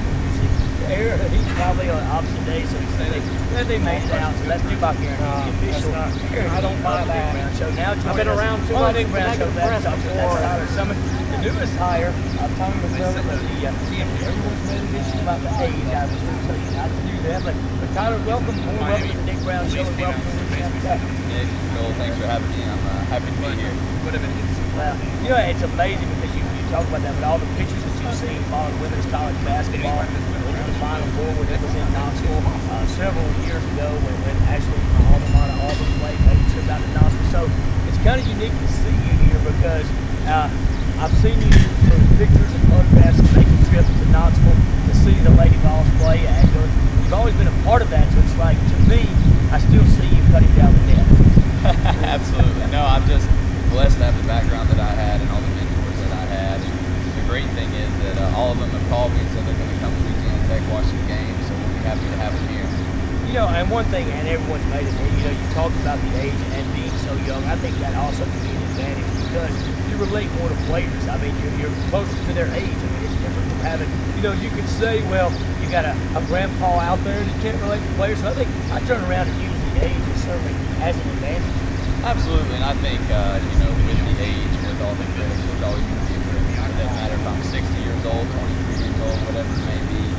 You know, I was taught by my mom to always have a thick skin with my last name, so, you know, I'm always going to have a critic, and that's totally fine. I think, again, we can use it to our advantage. In our first team meeting, I did tell our team, I said, look, I'm not here to be your friend. There's 12,000 other students here that are your friend, but I do love you. I do want to connect with you. I want to help you be the best that you can be by holding you accountable. So looking forward to getting to know you better. Tyler, great article I found. I was doing research to talk to you this morning. We're so excited about being able to have you on the Nick Brown Show here on ESPN 97.7. This was in the Greenville Sun at greenvillesun.com. Here in Reese, he got to meet your mom yesterday, as a matter of fact. It's a really good article. Some of the same feelings that I've had watching you guys over the past couple of weeks, especially in the introductory press conference. I just want to talk just a minute, and of course, I'm not going to get too much into your personal struggles, but talk a little bit about how, and we talked about it right after the hire. The fact that Mom, as everybody knows, has been out of the public eye for a while, and of course, you've been forefront in having to help her through this. Coordinate, as you said, doctors and lawyers and you know, all of the different moving pieces that you have to when you have a family member or especially a parent suffering. How has that prepared you for the CEO position of head coach? Well, that's something that I talked to Dr. Guys about and Tommy McClellan about is the interview process. And, I think it did prepare me. I don't think there are a lot of people who, right after getting the diagnosis of Alzheimer's, 2 days later I called up doctors, and again, not just one doctor, we had the Alzheimer's doctor, the arthritis doctor, our local doctors, talked to our lawyers, talked to our financial advisors, and so had to take on that CEO mentality since my parents were divorced and I'm an only child, and it fell on me, but it's something that I think that I was prepared for, not just by my peers, but by my family, my wife was by my side the whole time, so I think I was prepared to have that leadership mentality and then carrying that over to the basketball team. I feel very prepared. It's such an interesting position you're in, Tyler, because you do have youth on your side. I didn't look it up. Youngest Division I head coach? I don't know all this, I don't read any of the media, the statistics, I guarantee You gotta be close, right? There you go. Gotta be close. All right, so maybe you're the second, but the point is you're right there. And yet, you've got this, maybe the largest amount of tradition, and as far as being in the game, we're a coach, so you're right there on the sidelines. We see the photos, you're in your car seat, that you're still there on the sidelines with the players.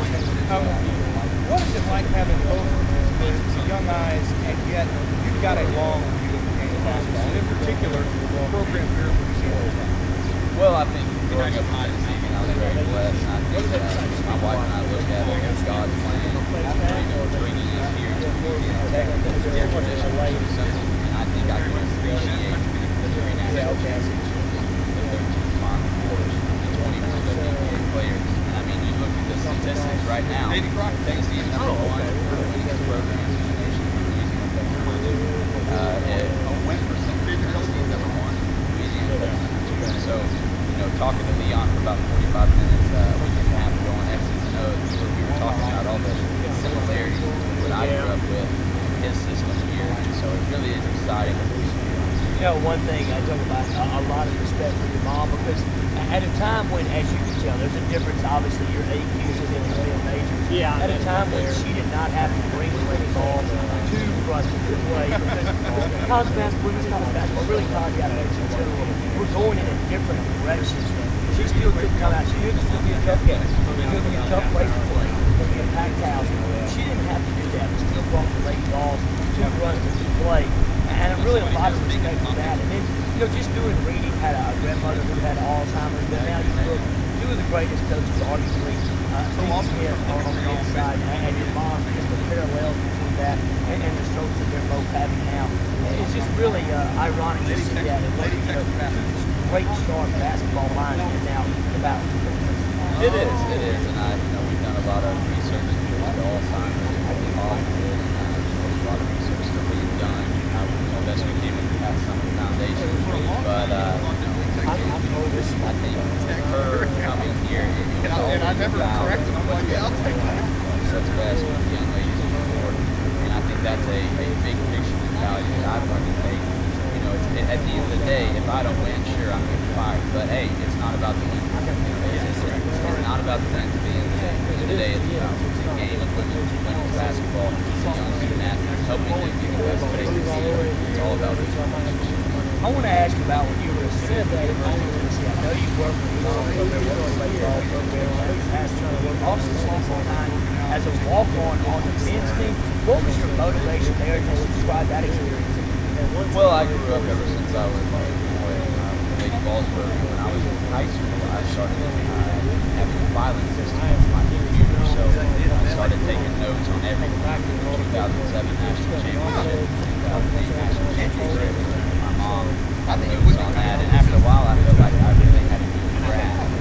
After those years of being a student assistant, so I wanted to go on and learn from Bruce Pearl, and I didn't know that there would be a change in content on what there was. So it was for me to see another system, and so to see Bruce Pearl's system, to see Conzo Martin's system, to see Terry Mitchell's system at Marquette, it really helped me develop my own philosophy. Did you think at some point during that transition that you might want to coach on the men's side? I considered it, but again, I think women's basketball is all about relationships, and so that's that. And again, I can't stress it enough. My mom, over 1,000 wins, 8 national championships, and does not talk about it. She talks about young lady that she still keeps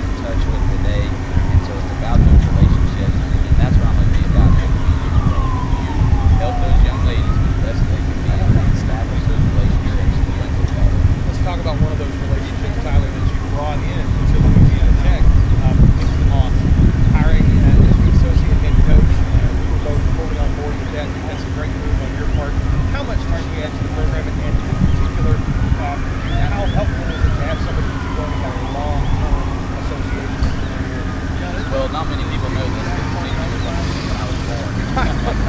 So, she's not just a fan, she's family. And we're going to be all about family here on the basketball team. And so it's great. And you ask me what is the most awesome thing, one word, everything.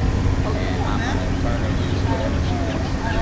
I'm a person, I'm going to delegate, I'm going to hold everybody accountable. And if they have something they're passionate about, we're going to go to what I'm not going to micromanage. She's very excited to let me, have a full freedom.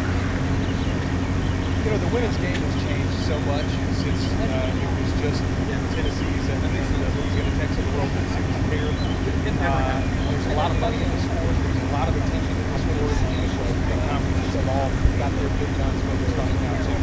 How difficult is it going to be for Louisiana Tech back into the top of the league? Well, again, I think look at the results. We want to get the results. We want to get to the top of the league. We want to get the NCAA tournament. Sure, we can set those goals, and that's great. And I know at the end of the day, okay, we understand we have to win. But again, it goes back to every single practice, every single drill, every single minute. That's how you do it. That's how the results fall. And I've seen that from some of the winningest, coaches in the nation. That's how they do it. It's not about, even I'll say Gino Ryan, he's not about the national championship. He's about every single practice, every single day. Muffin and draw, every single drill, every single day. So that's what we're going to try to do. It's amazing you brought up those two names, and man, I'll be honest with you, they're not two of my favorites. And one of the reasons you go back and look when you were announced as a hire, there's those four places in action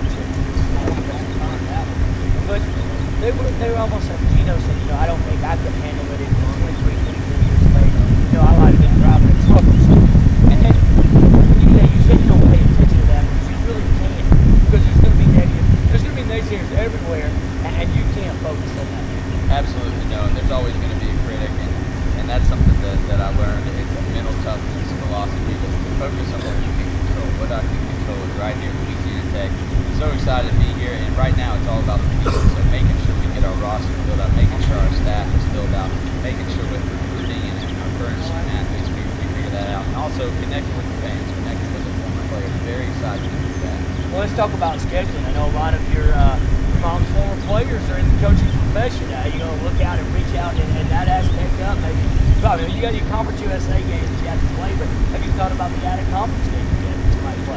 Definitely. Our non-conference schedule is pretty much already set for this year. I think the previous staff took care of that, and that's great. But after that, we'd love to reach out and rekindle some rivalries, talk to Tennessee, keep going with LSU, and things like that. So we're not going to be scared to play anybody. We are one of the most storied programs in the nation. And again, we're going to go compete with that. You've had a lot of kind words to say about Bruce Pearl, and so I found it, interesting, dynamic personality. Have you spoken to him since you got the head coaching job? And I know he's pretty excited now that he's back in the game. And I think men's college basketball is better with Bruce Pearl to go through all the cookout and stuff. Things that really aren't even violations anymore. But I know the game of college basketball inside is better with Bruce Pearl. Oh, Coach Pearl and I are very close. Coach Conzo Martin and I are very close. Yes, I've been talking to both for the past month and the past week actually. I learned so many great things from both. Conzo Martin and his hard-nosed defense, and Gene Katie for new motion, and Bruce Pearl with his charisma and his energy, his up-tempo style, and again things that I took bits and pieces of to put in my own philosophy. So, very excited about continuing the relationship with Bruce Pearl. And certainly, Tyler, we certainly enjoyed this here on the Nick Brown Show. Welcome to Ruston, and good luck with the Lady Jackets. Thanks so much to everybody listening. We need your support, so please come out, and we're excited about the future. It's the T-Day Spring Game at Louisiana Tech 2014, and we're going to be joined with the return on the Nick Brown Show by Tommy McClellan, Athletic Director of Louisiana Tech. The gates open here at 11 o'clock today, just after our show ends, so come on out, bring the whole family. It's a whole day full of fun, absolutely free. Don't forget, at halftime of the spring game, we're going to have the groundbreaking of the South End Zone project, the next big step for Quest for Excellence. That's all coming up here today at Louisiana Tech. This is the Nick Brown Show on ESPN 97.7 FM. I coached for about 15 years. And coached for a bit. I almost joined. I was a manager of the Auburn men's team. Sonny Smith was at Auburn, then Tommy Joe Eagles, who coached here. But I almost joined Joe Champy's staff. There you go. They lost to Stanford and Knoxville, but I always enjoyed going to Knoxville. Man, welcome anything, Anytime you want to come on, just let us know. We got an open door. Hey,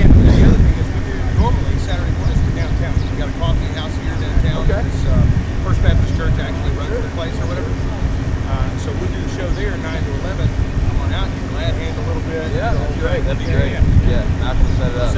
I told him my wife's not here for a month and a half or so. I can come out every Oh, week. good. So we got a lot of time then. He's running me around. We're going to take advantage of that. Appreciate it. Thank you, Joel. Thank you. Thanks, guys.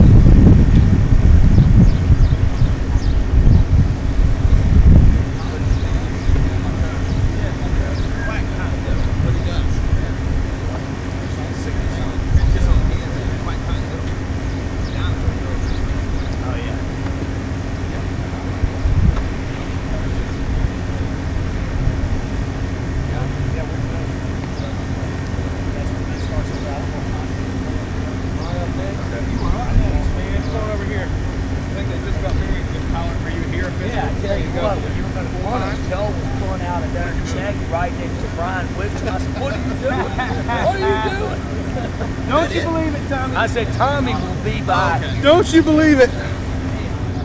Yeah, I just flipped, so be careful. All right. A lot of drive. I've been busy, man. Did you go to the game time? Went to the semifinals, came back. There we go. I hold on to it all the way down to the house. I was on a mission trip. I was actually in Arlington the week before. And it was in Arlington.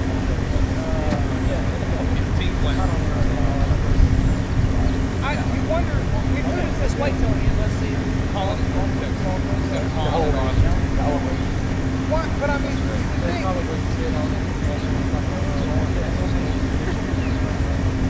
Yeah, let me know. I owe you one. I'm not going to forget now. So they won't let the local politicians pay them. And that would be my, if I'm mayor of Arlington, I'd pay.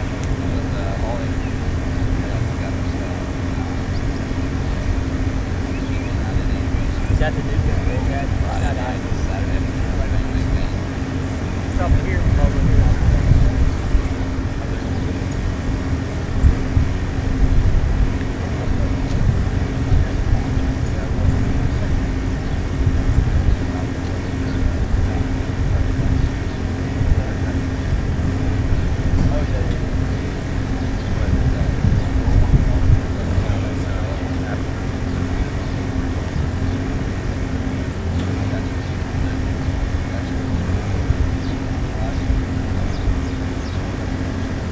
Welcome back to the Nick Brown Show. Enjoying a nice cup of Southern Pecan this morning from the Depot. Appreciate Justin bringing back that by, but we'll tell you about Skip Russell State Farm Insurance, the official insurance of the Nick Brown Show, whether home, life, auto, even your 14-foot job boat. It was a terrible week. I told you about the air conditioner, the washer, the dryer all going out at the bottom of the So not only do all these people sponsor the show, also like ready.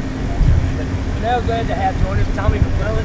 Been busy this morning, man, running around. Appreciate you joining us. Thank you, guys. And thanks for putting all of us. So appreciate y'all being here. No problem, man. Thanks you for setting us up with a great show here this morning. We've already talked to Skip Holtz, we talked to Manny Diaz, we talked to Tyler Summit now.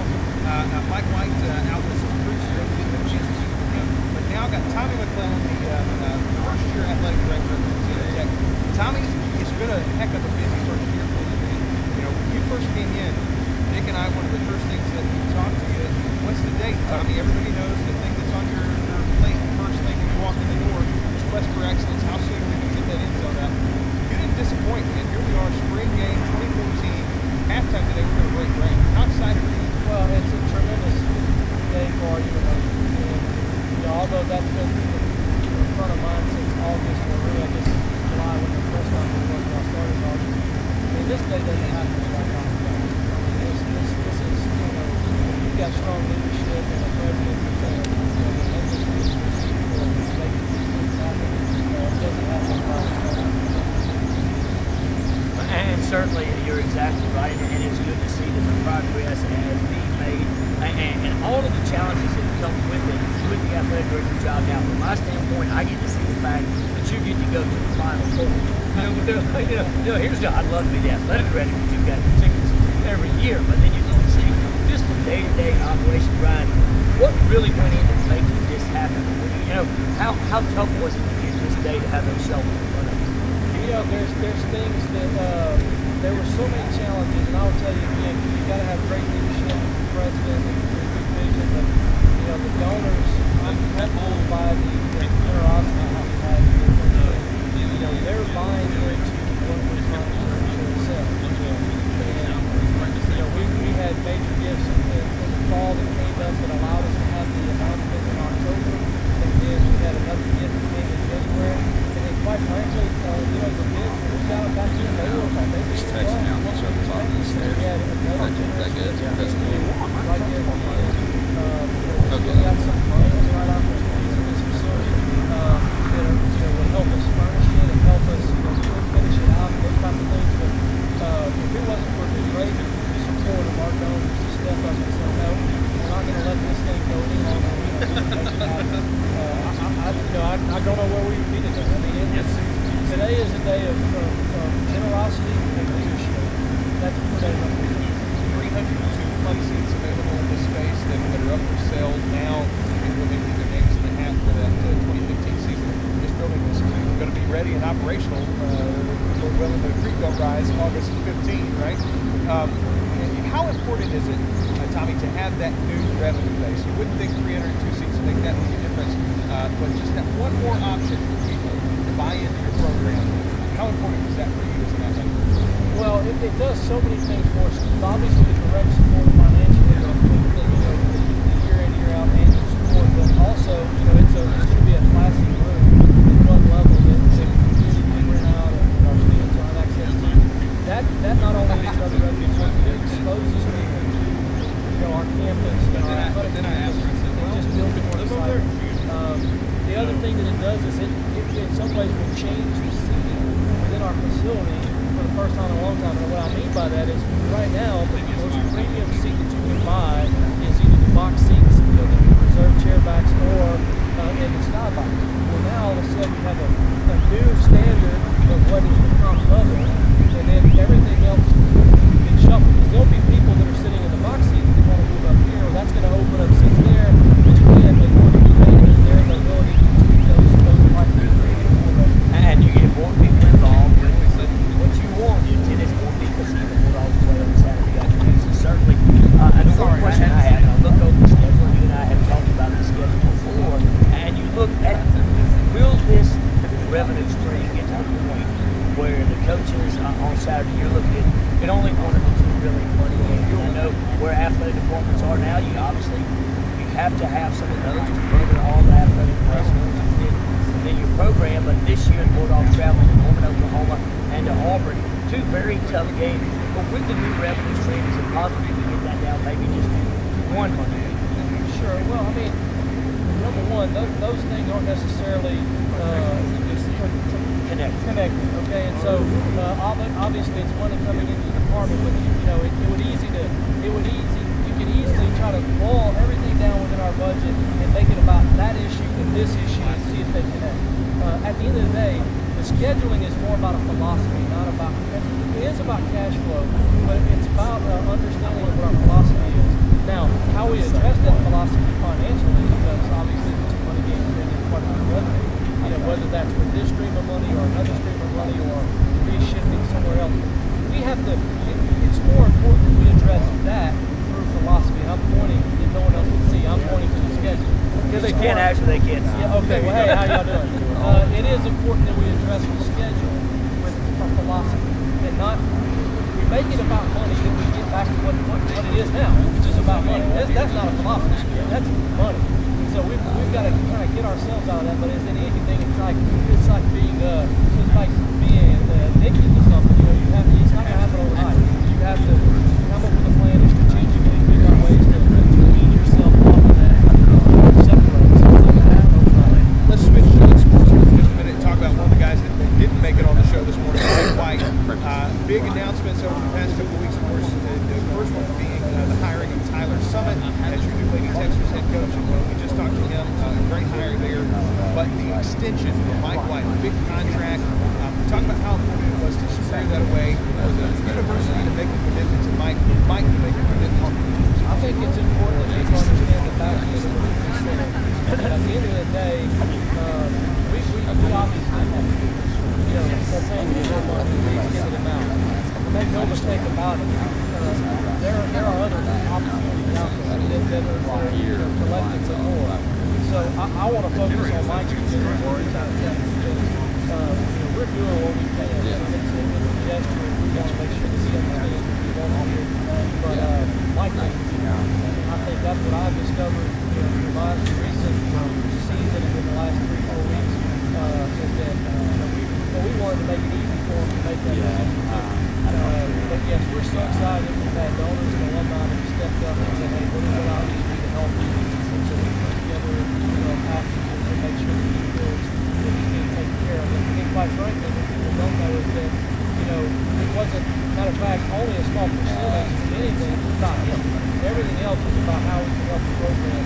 The things that he's done over the last 2 or 3 years behind us has made it such a better partner and a better program in terms of men's basketball that, those are just people don't see him and see his salary, which is not going to see all the other things that he's trying to get into.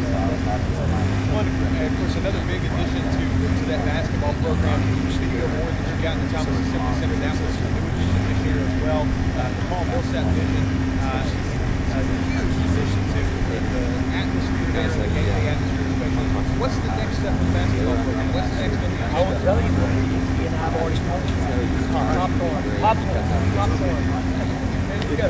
Yeah, it's a major It really is. And so we've got to buy some popcorn, a major something. Otherwise, it's going to look bad. But, there's so many things. One, we did just do the poll, we did the video board. I think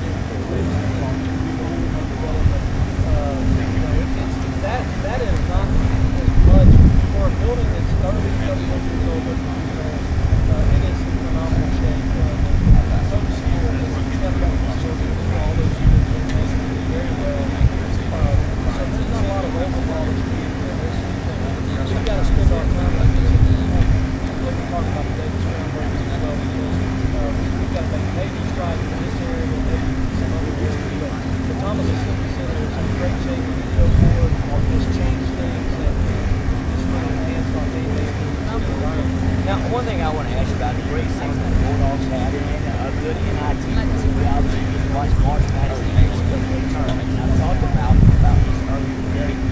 His relationship and what we see, and he's up with the AD because you saw the Atlantic team, the 7-8 teams in the NCAA tournament.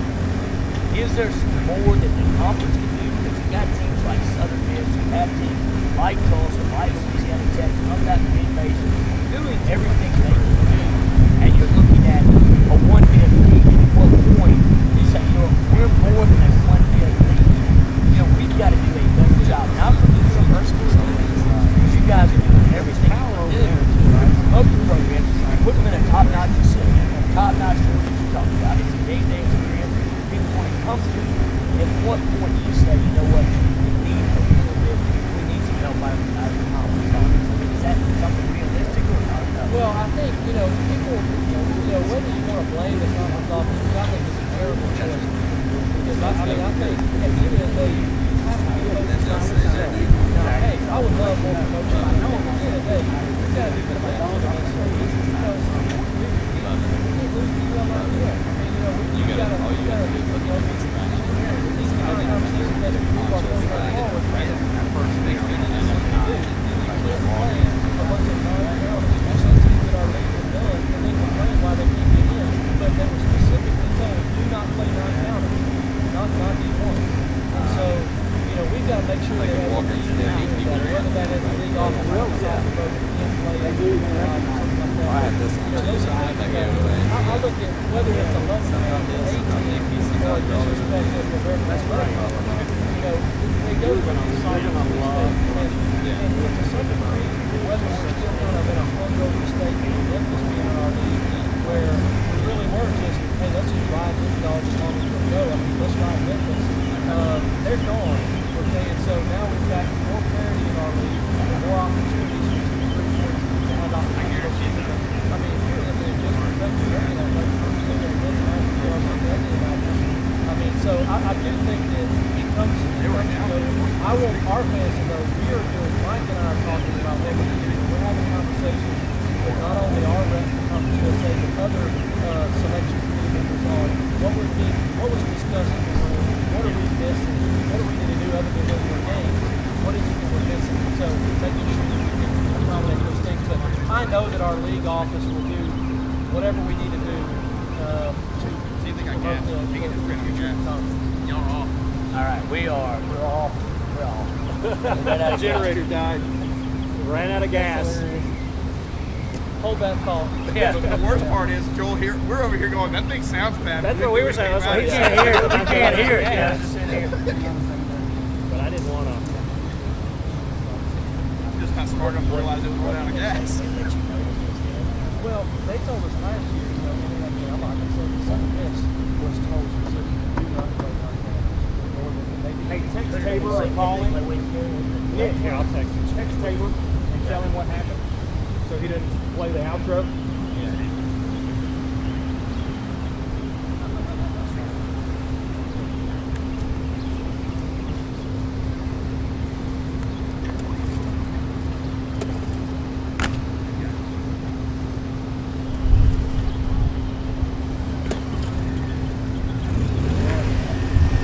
Now we got you. Tom didn't meet that excited at first time, right? That's good. Here we were saying, and our generator doesn't sound good. Actually, probably That would be gas. run out, but they were supposed to be off the air at 11, so I was like, they'll be Yeah, okay. we're running late. We're running late. Tabor just cut us off.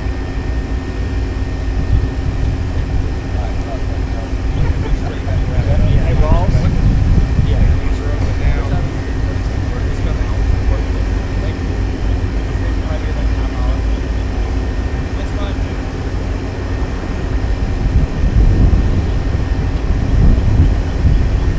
We're half our way, that's a success, right? For me, that's a huge success. I'm a half hour late. There would be something like this. It's just office hours. I'll be on for I'm not gonna take it. are these guys. And we're back. Yeah. There we go. Technical difficulty. And we started talking about the conference. That's what I do with my Conference, I was going to say some conference officials, I think, sabotaged our generator That's back there. exactly right. We're more about Coach Tommy McClellan, athletic director of Louisiana Tech University, Nick Brown Show live on location at July Stadium. And then basically go about you bottom line, boil it down to the community. I'm not going to say, hey, let's go with some. No, we all have to do our part. So if there's more to the conversation, I want to know what but really, that's putting blame on someone else, not the answer.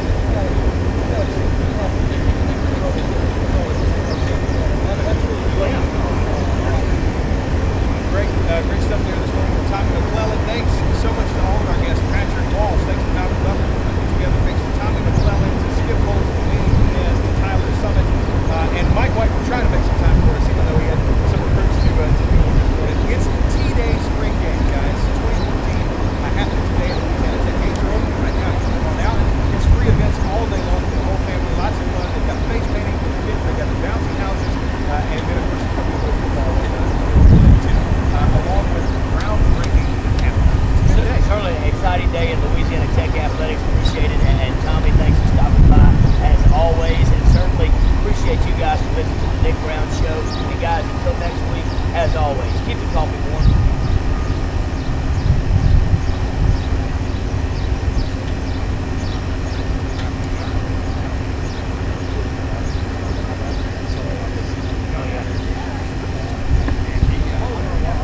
Okay.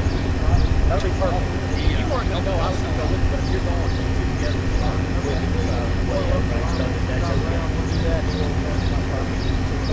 Tommy, appreciate you, man. I appreciate it, man. He's going to drive y'all. He's going to go over there, too. So y'all just going to drive. Okay. I had to go to the final four. I tell you, man, hey, anything we can always do, you always welcome. Thank you. Hey, and listen, tell I was gonna say, tell Patrick or Malcolm, whatever Saturday's good for you. You want to come on? You want to talk about something? We got a whole off season to go, buddy. Appreciate you, man. Y'all have a great day. Up to the press box. How about that? Taylor, send it back. down right now. Yeah.